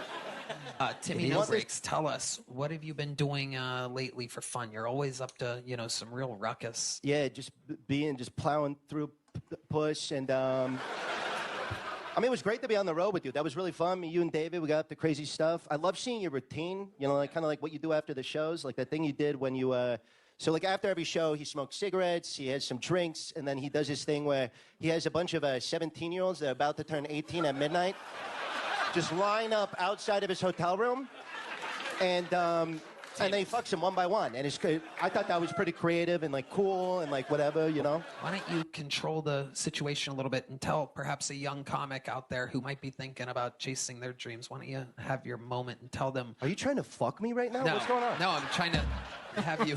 Okay, well, first of all, put subtitles on everything throughout the entire episode. So you have to do that, Red Band. But William did give me a list.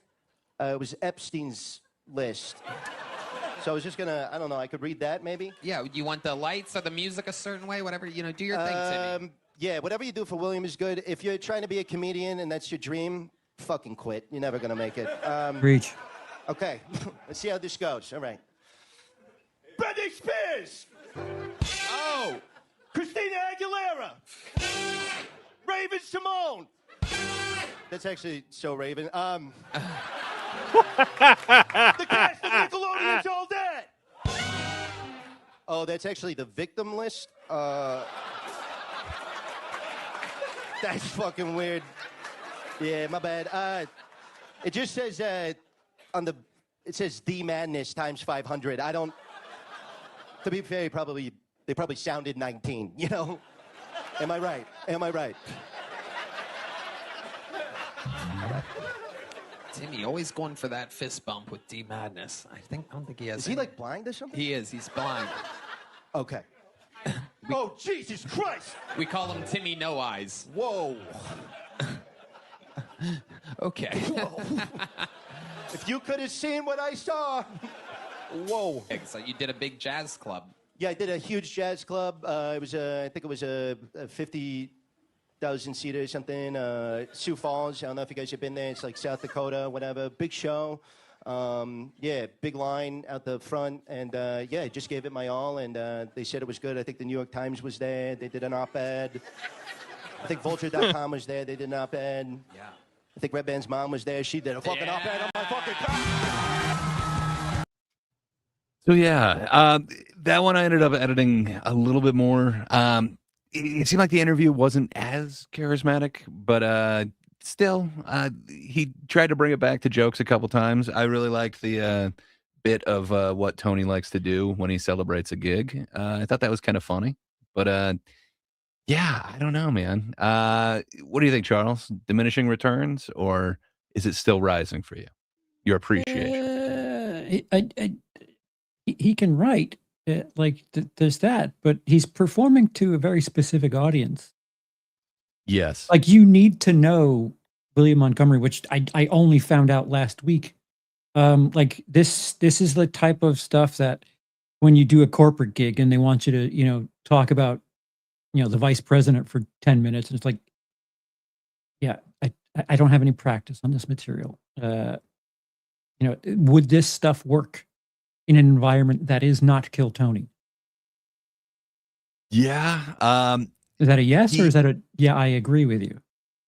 I agree with you. Okay. So probably not this exact thing, but he had been taking this character out to a bunch of different mics, and then after this Kill Tony thing, he started getting booked for more headline gigs. But yeah, I mean, like, he's like, what, one of the Tony killers of Kill Tony, Killer Tony kills the touring Kill Tonys. now he Tony's might killers. be.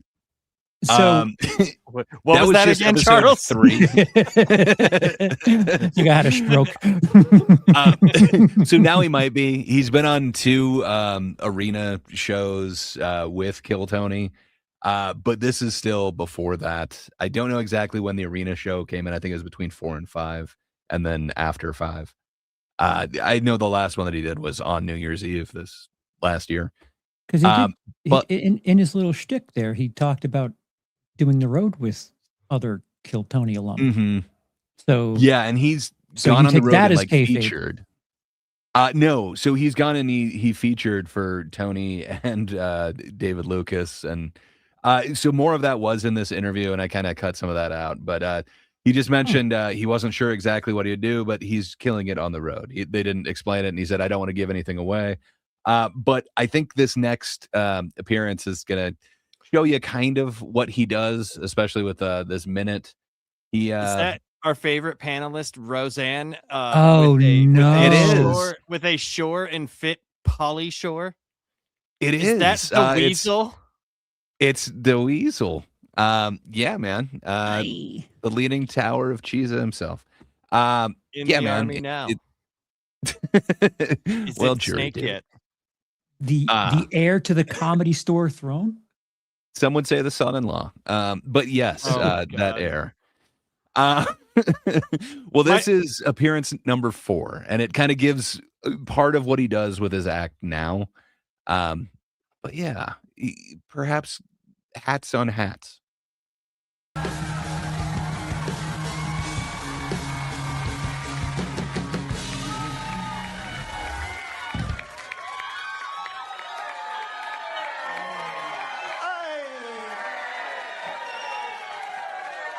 All right.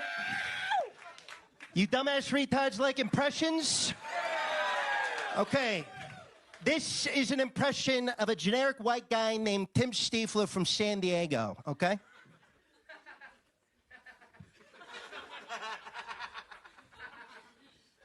Okay, who likes charades?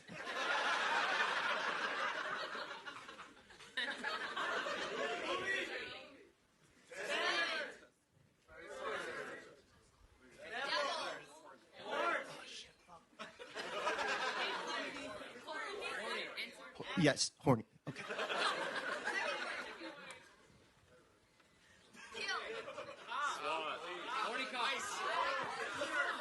Okay, there is not enough time.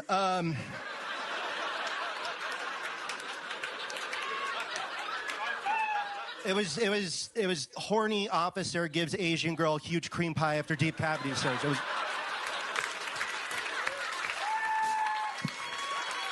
Wow. So, kind of one of the things is he brings out. Didn't hit. a couple different characters in his act. So part of it, he does an impression of generic white guy. Is Timmy that's- Stiefler his name?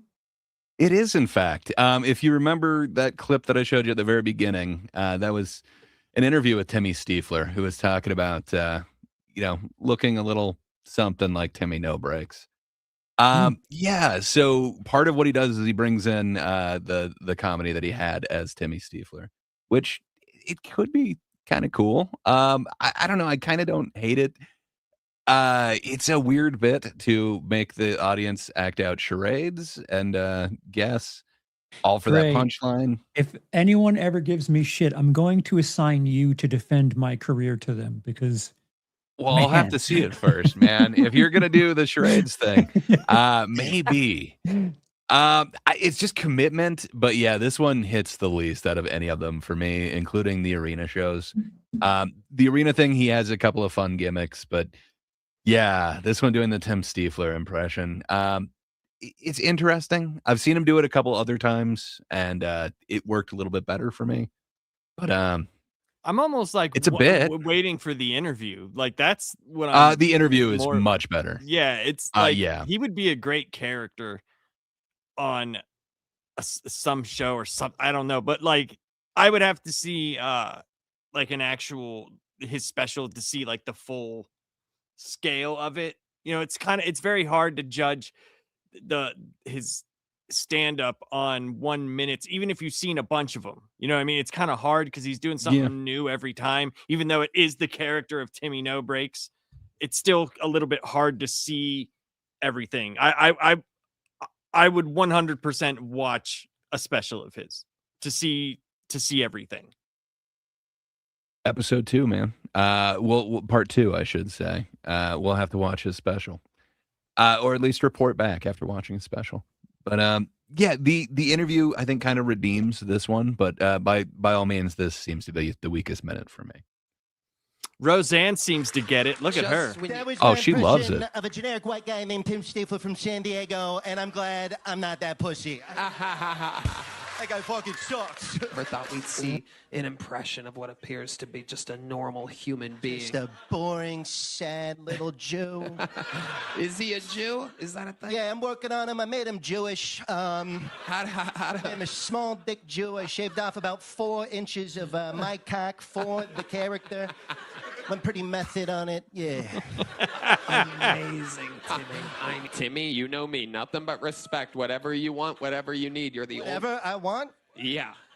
Okay, well, I took care of the interview tonight.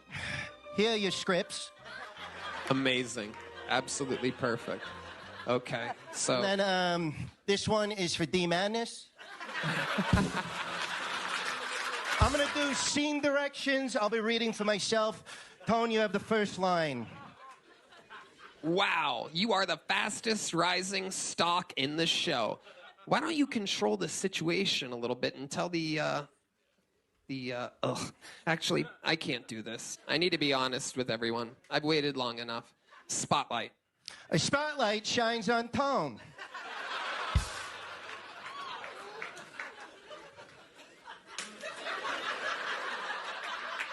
I have AIDS. So that could be one mark in your favor, though, where you're saying they had to have some production value because, they said spotlight on Tone and they couldn't do it. Yet somehow Timmy asked for spotlight. They're able to put it right on him. You might be right. There might be some behind the scenes finagling with that one. Might be.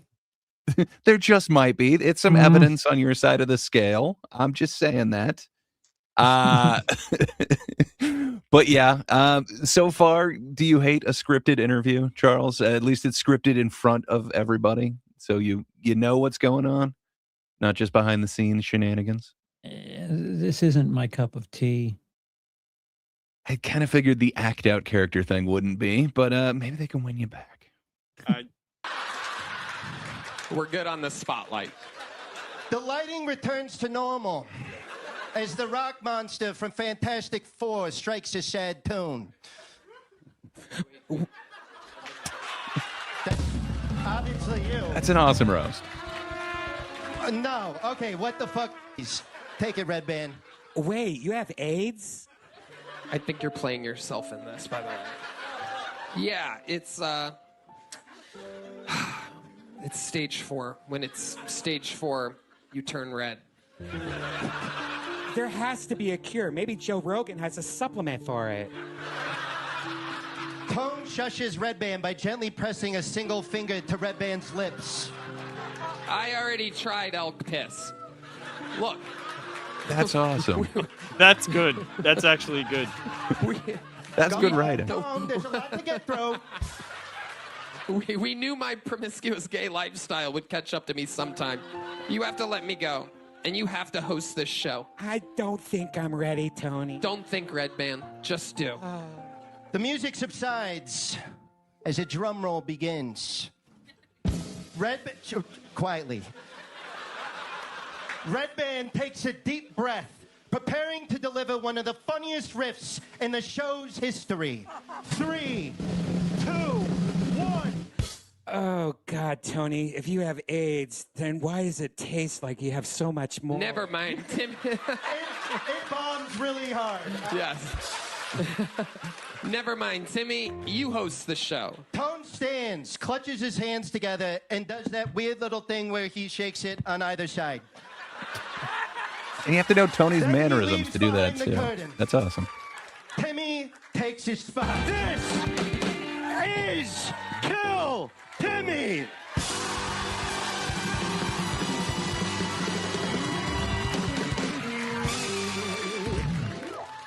Heidi, let's get a basket of garlic bread for the table.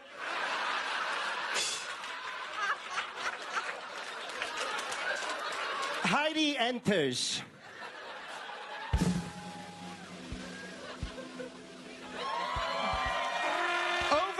Overcome with desire, she goes down on Timmy.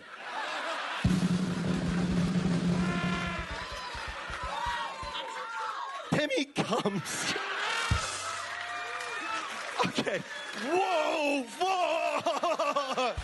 All right, we're good on Heidi? Ladies and gentlemen, the man I'm about to bring to this, take it from the top. Ladies and gentlemen, the man I'm about to bring to the stage is without a doubt going to have the best minute in the show's history. The combination of words and sounds coming out of his face will change comedy forever. There is absolutely no way he won't live up to the hype I am building for him right now. He has only appeared on this show 741 times. He is the roaster of Rwanda, the Bermuda Bump Boy, the Napoleon of Complex. Some people are saying the next big thing. This is Tone Hinchcliffe.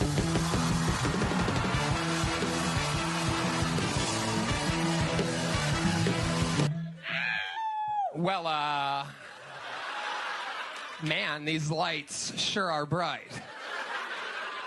How we doing, Kill Tony audience? Not so easy, is it, bitch? That was very easy. That was a minute for me. Okay, let's start the interview. So, I don't know, man. I get a feeling for you, like the whole act out thing is not your brand of comedy. You just look so unenthused right now, Charles. I'll tell you what I think. Pauly Shore must like have this like jolting flashback because he's witnessing in real time someone have a fucking moment, and that was what people were saying about Pauly Shore in 1992.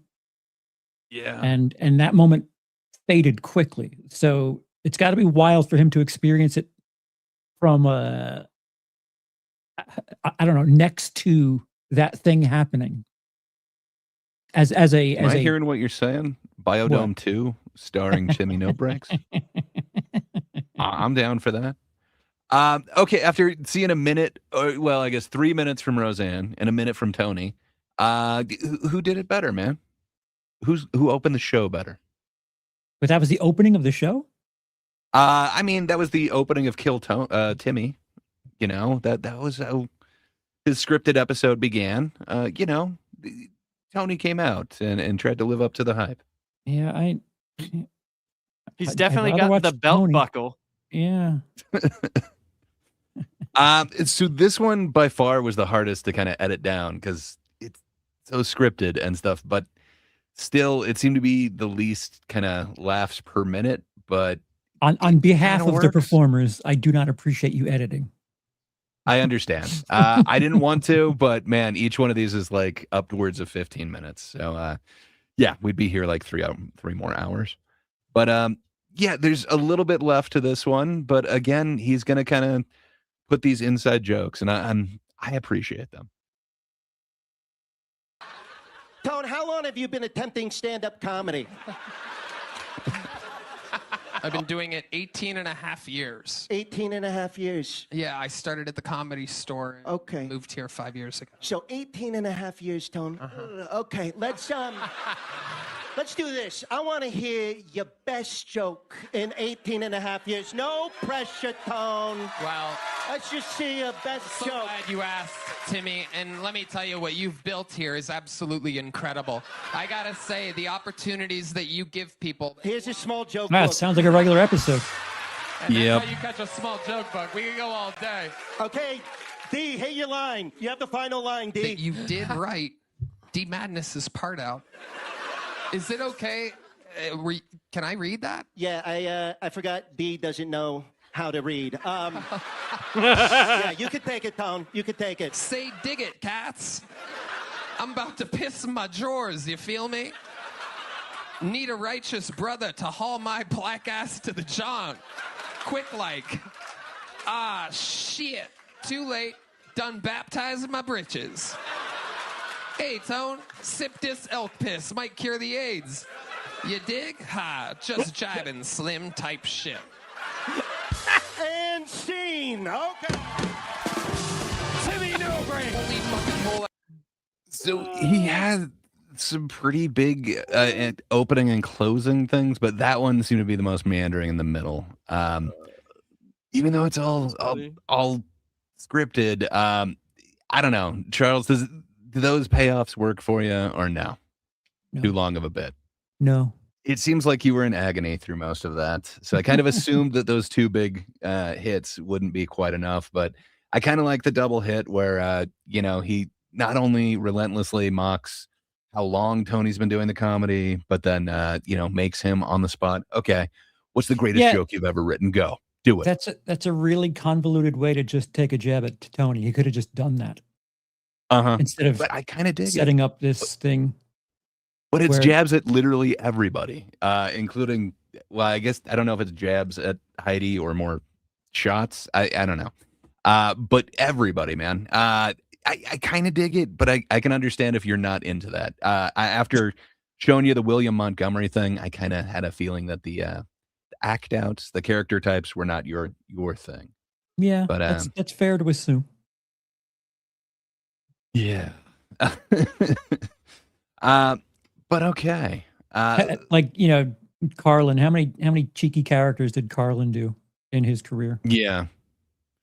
Yeah, I mean, he kind of reinvented himself a couple times. Do you consider him kind of a character or a persona? Prior to him, like, really getting good, yeah, he did that fucking hippy dippy weatherman thing, and in the 70s, he like was finding his footing. So I feel like what he's known for, the kind of ranter. Do you think that even is a persona, or is that more he tapped into it? No, because what about Lewis Black? You think Lewis Black's a character or a persona? Lewis Black, this is personal experience. He's a character on stage as someone who's pissed him off stage. Did I tell you the story about the time he was talking to a woman and I totally cock blocked him? You did. I totally forgot about that. Yeah. If looks so could is he kill, same type of guy? I'd be dead. No, he's very different off of his persona. Oh, that's awesome. Yeah, it is. He hates me. Lapsed, if I could gauge your interest, what do you think about the scripted thing, bringing scripts for everybody, having everybody do his act out? I liked some of it. Not your brand of comedy? No, I Okay. liked some of it. I thought the Rogan stuff was hilarious. because it's like There are so literally many. right up his ridiculous alley of things that he would say and or do. I Well, and then also having the like callback in D Madness's thing where yes, drink his elk piss. yes, It's just I love it. and I like anything that puts them on the spot as opposed to them being on the spot is funny to me. Because I mean, it's like you could just make fun of them, but I think putting them through exactly what the comics go through, it's kind of funny. It's kind of funny, dude, because it's like, all right, yeah, it's a little bit harder than you would think, and Well, I don't know. I I'm glad to thought it know was that. amusing. I thought it was amusing. I I thought there were parts that weren't as funny, but then there was a lot that was funny to me. Yeah, it has two big pops at the end, which I kind of really appreciate. I think it kind of warrants a little bit more of that lull in there, but I just wasn't sure how you kind of took to the character things. Well, if that's the case, perhaps I have a more effective version of a character thing, and I'm not sure if you're going to be on board, Charles, but I think you just might be. That I'm Number slightly 5. afraid of. This is the great and powerful Timmy Nobrace.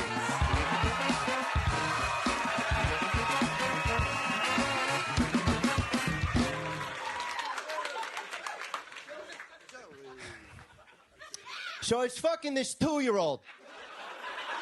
Relax, I was 1.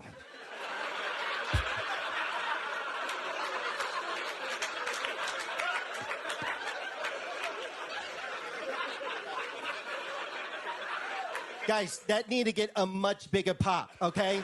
That's some funny fucking shit, all right? I want this clip to go fucking viral. So I need you guys to all stand when I do that. I want you to take your tits out. I want you to take your fucking dick out. Black guy, I want you to like it so much you give me a N-word pass. All right. Take it from the top. The one and the only Timmy Nobrace.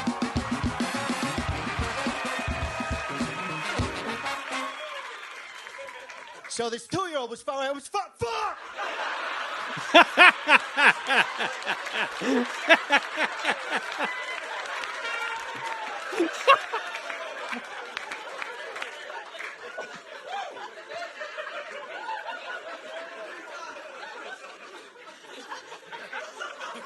Take it from the top. Sometimes in this world, you are graced upon a presence unlike any other. Someone that is simply unlike anybody else. A man who has more power than any bucket full in the history of the show. You're here on a special night as I present to you the old golden goose. This is Timmy Nobrace.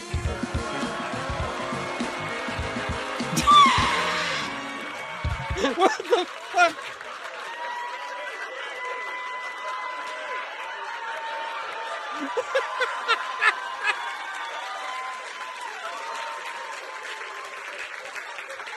So, how about that N-word pass?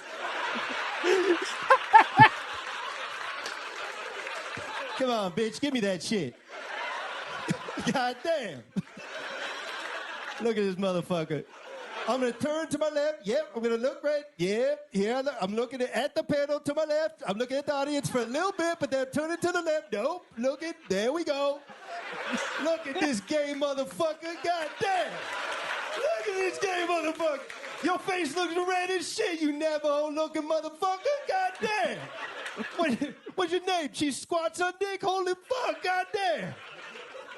Look at this black guy. Wow, this is incredible. How did you transform? We watched you come out twice as yourself, and then you came back a third time as a black man. How were you able to do this, Timmy? Your power is no bounds. Great question, Tom. And I know I'm turned, from the camera, and that's not good for a video, but that's fine.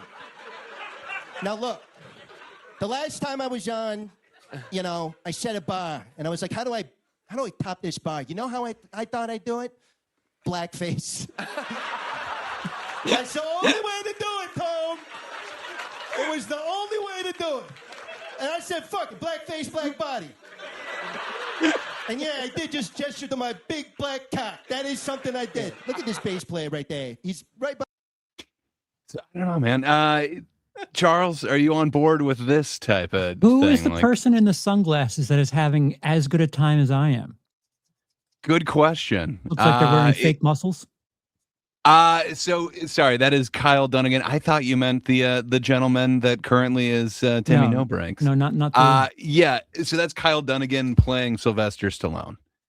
So he's supposed to be unamused, but I think he might echo some of your sentiment in a minute. He's in character. As are you, the sourpuss. But come on, man. There's some fun jokes that you can only kind of get away with in this thing. Come on. Where do you go with your fifth one? You got to go blackface. Wait, black body. I don't know, man. For me, it works. I dig it. It is, again, kind of this scripted thing, but at the same time, it's not. Just you and this gentleman have something worked out. I don't know, man. For me, I'm fully on board. Sounds like you're still a no-go. Just not your type of comedy. No. You couldn't imagine having somebody act out just your voice? Oh, that sounds like a great bit. Come on. Okay. Well, I'm on board. I think Laps might be kind of on board with this. I thought it was fucking hilarious.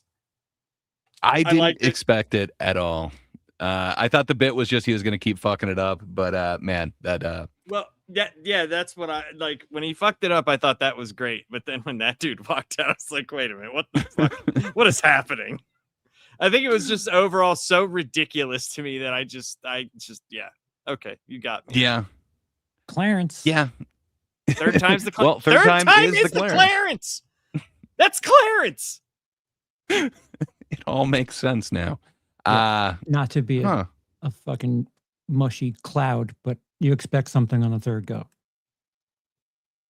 Fair enough. I was expecting something. That wasn't what I was expecting. Well, Clarence isn't done yet. He's to my left. I'm going to turn. Nope, other left. Other left. Other left. Fuck it. Fuck it. Look at the sax player. The fucking piece of this Goomba from Mario. What the fuck is this guy doing? Jesus Christ. I turned left. I did it. Man, this is fun. Yeah, it is. Wait, he's lip syncing. I saw that. Man, you're so fucking fat, you broke the fourth wall, you piece of shit. What are you doing? Who is this guy? Something's fucked up. I don't know. This is incredible. Timmy No Brakes somehow absolutely not knowing which way to face tonight. Is there anything else that you find yourself doing out in society now that you can be black sometimes? That's great. Really good question, Tone. Yeah. I'm going to turn my back to the audience for this one, if that's okay. Yeah, you're going to face that way towards the audience? Nah, yeah, fuck them. Yeah, ever since I became, embraced the power of being an old black man that I met 10 minutes ago, I've been going to Ross Dress for Less a lot. I'm good at basketball. I'm not racist at all. This isn't racist at all. What does it look like when you shoot a basketball? How exactly do you shoot a basketball? What is your form like? Here I go. Boom. Nothing but net. Wow. Yep. How about throwing a football? Do you know how to throw a football, Check Timmy? this shit out. Drop back. Tyke it. Bam. Laser. Wow. How about bowling? Do you have a good bowling form? Yeah, get ready for this shit. Get ready for this shit. Oh, yeah, I'm there's looking no for my way. ball. I'm bullet right into that guy's face. What else you got, Tom? Now, I noticed that you bowl left-handed, but you shoot basketballs and throw footballs with your right hand. Are you ambidextrous? No, I'm just black.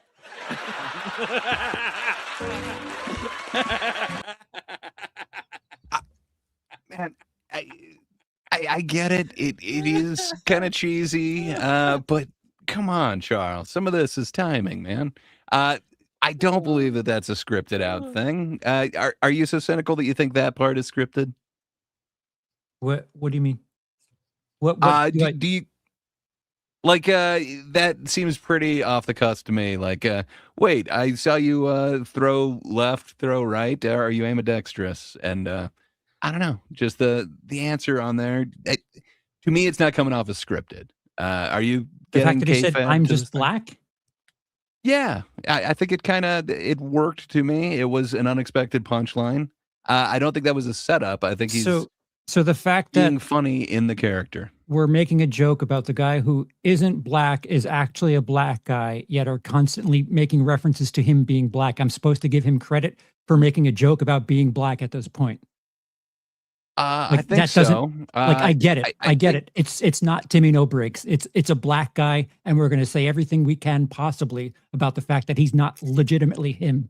So like it didn't win me over the first time. I get it. I get what they're doing, but yeah, I'm just black. Okay, now talk about your big penis, because like that was But funny you already did 50 that. years ago too.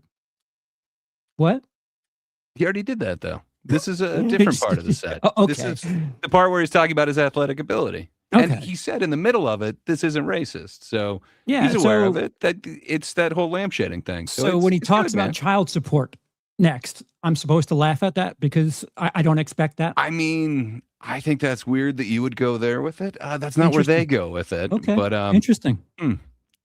so I think there's just a couple more bits to this final one, but I think this was just a few short weeks ago. I think this was like November. So what's that, like 6 weeks ago? So Oh, wow. we'll probably do a new Timmy No Breaks in the near future. But yeah, we're right at the end of this one.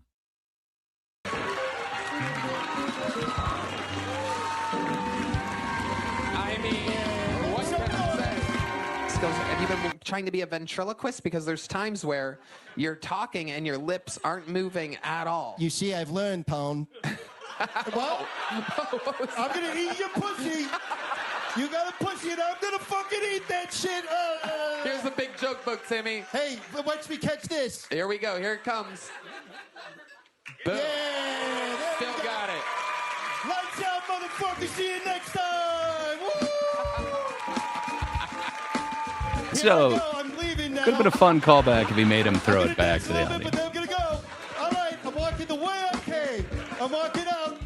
Here I go. Later, bitch. All right, I gotta go now. I'll see you guys later. Oh, good to meet you, Tone. Good to meet you, other Tone. I love you, bitch. All right. Jesus, Timmy. Dapping up the blind bitch flare. And I gotta get the fuck out. I'm going. I'm out. Peace. All right, so you find no hilarity in having like a joint bit with somebody who's not necessarily playing along, but isn't well choreographed or scripted. I find Is that that the hilarious, first man. time you've experienced something like that? No, I've Okay. experienced that many a time, man. Okay. It was kind of a staple on whose line is it anyway? What was that old British show? Oh that- yeah, and- yes. Yeah. There are two versions of it. Yeah, Whose Line, and then I guess it was Whose Line in the UK too. Yeah. I'm quite familiar with it. I think it's funny, man, because you don't know, you've got no control over the other guy. It's just trying to. That's the only reason why I kept the bit at the end where he keeps saying goodbye, but the guy wants to hug everybody and dap up the drummer in the middle of the song. It's interesting. I get it, man. It's not your cup of tea. So after last week's William Montgomery thing, I was like, I don't think he's going to be on board with Timmy No Breaks. I don't think you're into, I don't know, character or persona style like comedy. Am I wrong? Or is it just the way that he's doing it? It's weird that I saw the Texas one, the first Netflix one of 2026 first, and I think I prefer that the most. The It's fucking kind of the thing where most he- produced one. Like right. on Go his figure. social Like when media. he has the spotlight going into the audience, like that, it's fucking kind of funny. Well, he's got like a documentary / like advertisement for his album, which he goes into the studio to record, which is for the performance on Kill Tony, which is the musical accompaniment that he has during his thing. It's interesting. It seems like it does have the most production put into that one performance, but I don't know. So you're okay with that, but somehow doing black jokes just not your thing? No, like I could see enjoying that. It's just once the gimmick is shown, it's just leaned into. Like if it didn't get me the first time, I don't know if I don't know if it's hack to say I'm expecting some of that shit, but I was expecting some of that shit. Like, oh yeah, okay, yep, we're gonna like I granted, like Fair there's enough. 6 or 7 stereotype jokes you could have went to, and I brought up one that wasn't brought up, but you know, Well, and you're kind of expecting it because you did see these all back to back, all 5 performances like right next to each other, where there were weeks in between, and then you're also getting a whole bunch of, you know, kind of straightforward acts who are of various quality, and then all of a sudden you get somebody doing this thing and like doing a bit and going a little off kilter. I don't know, man. For me, I dig it a lot, but what's what's your aware. kind of fair enough. I'm a fan of comedy. It appears maybe you're not. I am not. Maybe you're a joke purist. You must have uncut joke. For me, Yeah, I you like can't my step on jokes it with any of watered that down fucking with character. shit. Lapsed. Mhm. As perhaps the middle ground here. Yeah, I don't know. Do you completely disagree with Charles here?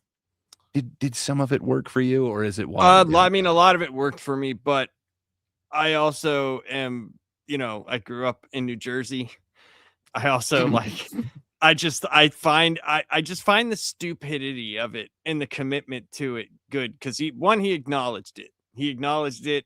People are in on it, and I don't know. I thought it was genuinely funny. I I thought there respect was a it. lot Don't get of me wrong. I respect it. It's doesn't Oh, make I'm me not saying you laugh. don't. I'm not Right. saying you don't. I'm just speaking for myself. So usually, like whenever I say something, like I'm just being honest. Like I'm only speaking for me because, like, I can't. If I was speaking for someone else, man, this world would suck. Because I don't from the- understand people as much as other people do. But I liked it. I personally liked this character. I thought a lot of it was funny. A lot of it worked for me, and I don't know. Good. I think being there would be even funnier. I agree.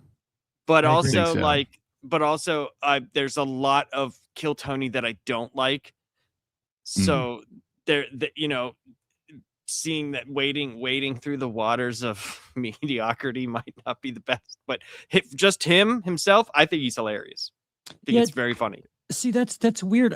How many people have like sucked multiple times? Because if I'm ton. kind of, what was that, Gray? A A ton? You said- ton. Just they've been doing the show for like over 15 years. So yeah, man, there's a bunch of regulars that just they eventually get pulled and they just bomb every fucking time. There's a couple on the one from Monday, the return to YouTube. But yeah, there's some people who are just regular bombers. But then you also get to see some people do slight improvement over like, oh, okay, so now they've been up on the stage like 20 more times and they kind Yeah. of get it. like the trope that I've discovered or experienced recently is, oh well, you got to wait till his next appearance. It's yeah, this one you may not get this one, but wait until the next one. Where like, do people I get have no clue opportunities what like that? I have. Yes, if you, some of the people seem like they get handed the opportunities, but if you can't perform, then it seems like it instantly goes away. I can think of a few different either golden ticket winners or regulars that just kind of secretly got that kind of taken away, and it just wasn't addressed. But it's like, oh yeah, you'll never see them again. You do have to kind of perform, and that is one thing that I will give Timmy. I get it; these last two don't seem to be your cup of tea, but man, it seems to be bringing the house down. I don't know where he goes to next. So There I is will a kinda ceiling hold- for that, though. That is the one thing I will say. There is a Well, ceiling. he tried There's to get only it so much you open can do. roofed, but Son-in-law too. apparently they wouldn't open No, the yes, dome. but you know what I mean. There is a ceiling for it. At some point in time, if he's doing this, he's gonna have to start telling actual like just jokes. So I wanted Pivot. to include a whole bunch of clips from where he was on a bunch of podcasts. That's kind of what I'd like to do an episode 2 or a part 2 on Timmy No Breaks. So this isn't his first time on Kill Tony. He went as Tim Stifler one time before his first Timmy No Breaks thing. and his 1 minute didn't go great. It wasn't horrible, but he had a 17-minute interview. Why didn't you include that? Because it's 17 minutes, and you got to see it. It's going to be part 2, man. I would like to see his minute at the very least. The Stifler minute. Well, that's where we've got to go over his second thing. Where's Timmy? The last hour and a half. Last hour and 40 minutes. But he also, from the beginning, he went on a bunch of different podcasts, and he went as both Tim Stifler and then also as Timmy No Breaks, and he kind of didn't make any qualms about it. This is a character. It has an expiration date. I don't want to just be known for this. And the last time, I think it was like 3 months ago or something like that, he has a clip on his YouTube feed that's saying from an interview saying that he's only got like 4 more performances in him. If so, I think that means 2 are left, if I did the calculations correct. So I'm not sure if he's going to stick to that. It was just an answer that he had on somebody else's podcast. I am Timmy. Timmy, you missed it earlier. Timmy came out, and the third time it was actually me. I'm actually Timmy. His mic's broken, but it's him going through me. No, we're not I'm actually here. Timmy No Breaks.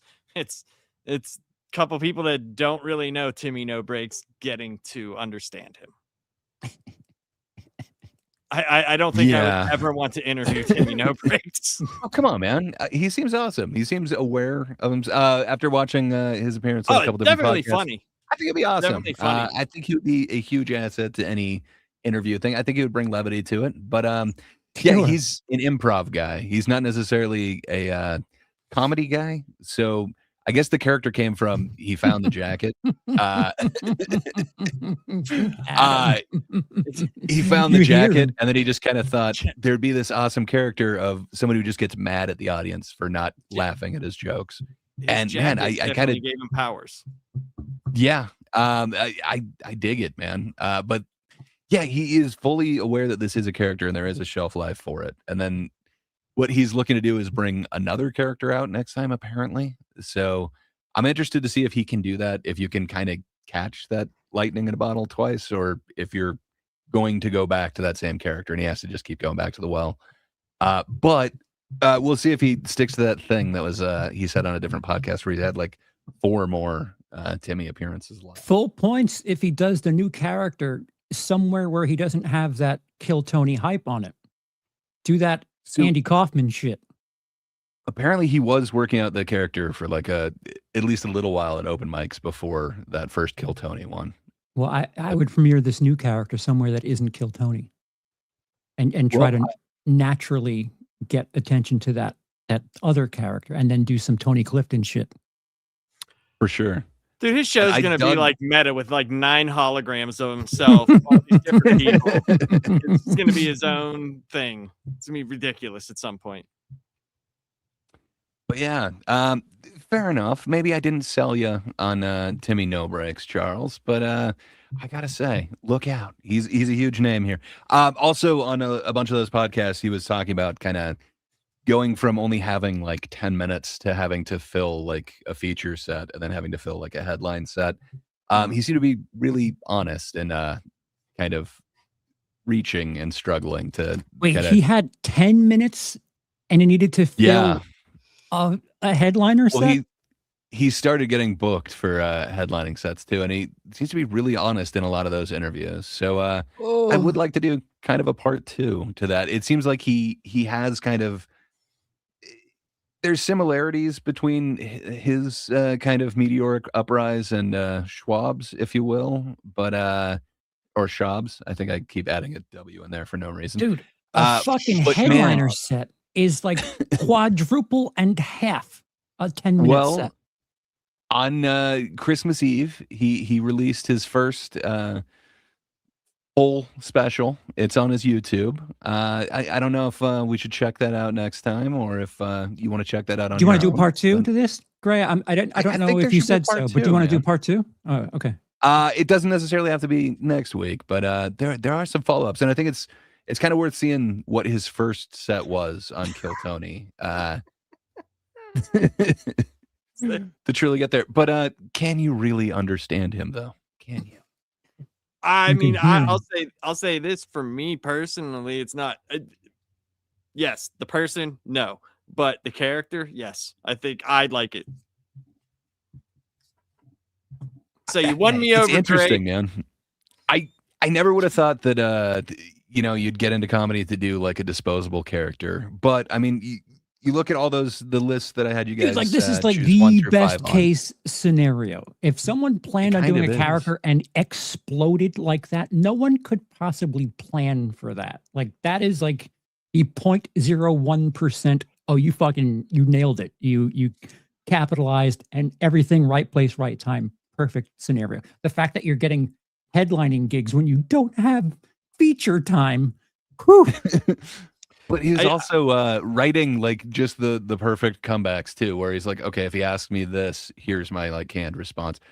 He was anticipating a lot of how these interviews go, and then he's able to kind of twist him on its ear and do kind of those roasts. Man, I dig the effort put into this. I do want to mention, since we have people in here, whenever we go off the air, we have a new intro. So whenever it's playing, we use it as the outro. Whenever it's playing, if you could leave comments, stuff like that, that would be great. Just while there's people here. Yeah, comments. Not live chat.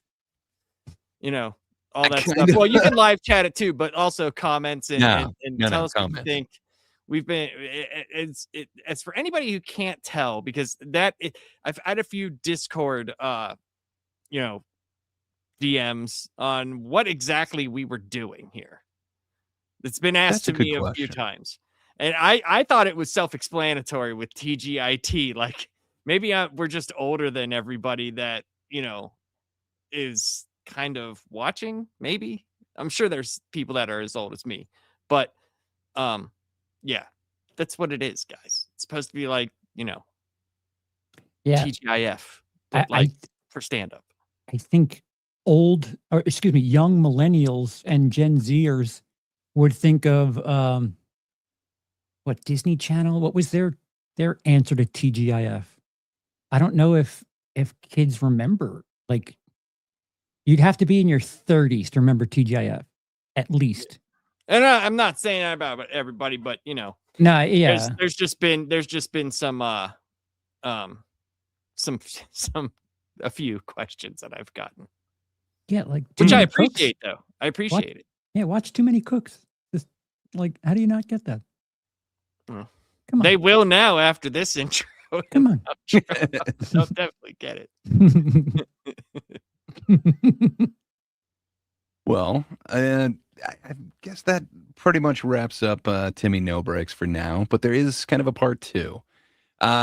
Timmy is safely in Timmy's he's back in Jersey. He's taken 2 months off. But we will revisit him. There will be a part 2, but probably not immediately next week. But yeah, let's I guess afterwards we'll figure out exactly what we're going to be doing next week. But hey, Lapsed, what do you have going on this week, sir?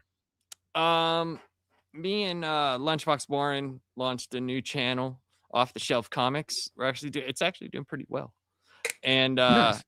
a lot of the stuff we're covering. So like we'll cover a massive event, but a lot of the tie-in issues we're making like shorts for, so people can follow like along with every issue, the important ones.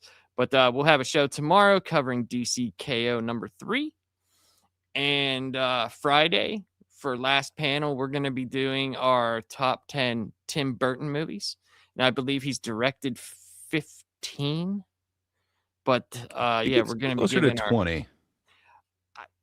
I think I was counting. I thought I was just doing what he directed. So was I. Like, oh, okay. Maybe I got 20 maybe on my not. list right It's a now, Timmy including week. Beetlejuice. A week of Timmy's. But, Well, we're doing our yeah, top it's 10. the Timmy week. We're doing our top Tim. 10. We're top Tim list. So be Mhm. here Friday for that at 8:30 p.m. Eastern Standard Time. And yeah, other than that, work. So there's that. I'm exciting. Hell yeah. Well, that's awesome that you're doing that work for the rest of us. Charles, sir, What do you have going on this week? I don't know. Click that bell. Figure shit out. Health has been interesting. The missus and I might do something, playing a game and live streaming it. Yeah, that's nice, rare occurrence. But to the WILIscredia chat, the poll that was posted, will Grey convert Charles and Laps to be Timmy No Breaks fans? I'm guessing a 0% said yes. 36% said both yes would be converted. Wrong. Oh, nice. 55% said both no will not be converted. Wrong. 9% said one yes, one no. And that is what happened. It's the faithful 9. 9%. Thank you, guys. You are correct. You had just the right amount of faith. Fair enough. I was not sure. After I heard your guys' take on William Montgomery and which parts you liked and absolutely hated, I kind of thought none of these character persona types would be your bag. So Well, I'm glad to hear we at least got half of you. I just don't think William Montgomery's funny. He's Like, hilarious, sir. well, A comic genius. I'm giving you my opinion on it. This was actually Well, funny. some have compared him to Belushi or Farley. I'm just saying. Yeah, there's Wait. What did you just say? Like William Montgomery. It was Tony There's- Hinchcliffe.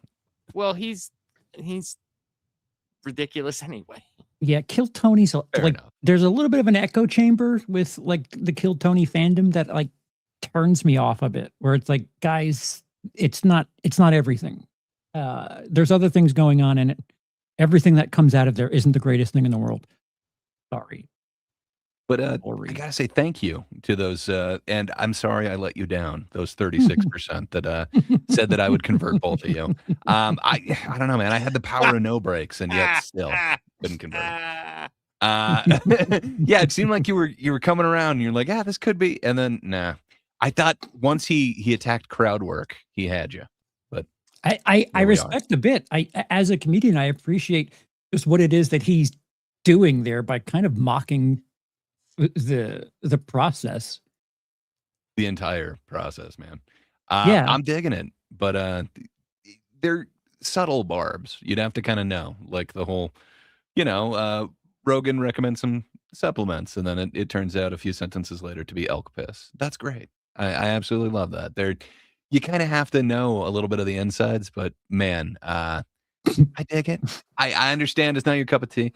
I think I can find a character one that you'll be into, though. I think that's the real challenge. I wish, Adam. I really wish. Actually, no, I don't think I do wish that my gallbladder grew back during some of those bits. If anything, I felt it produced more stones.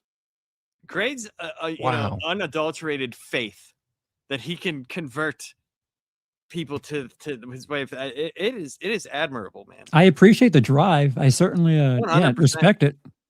I mean, I guess you can lead a horse to water, but you can't make him appreciate funny. I ain't guess. thirsty.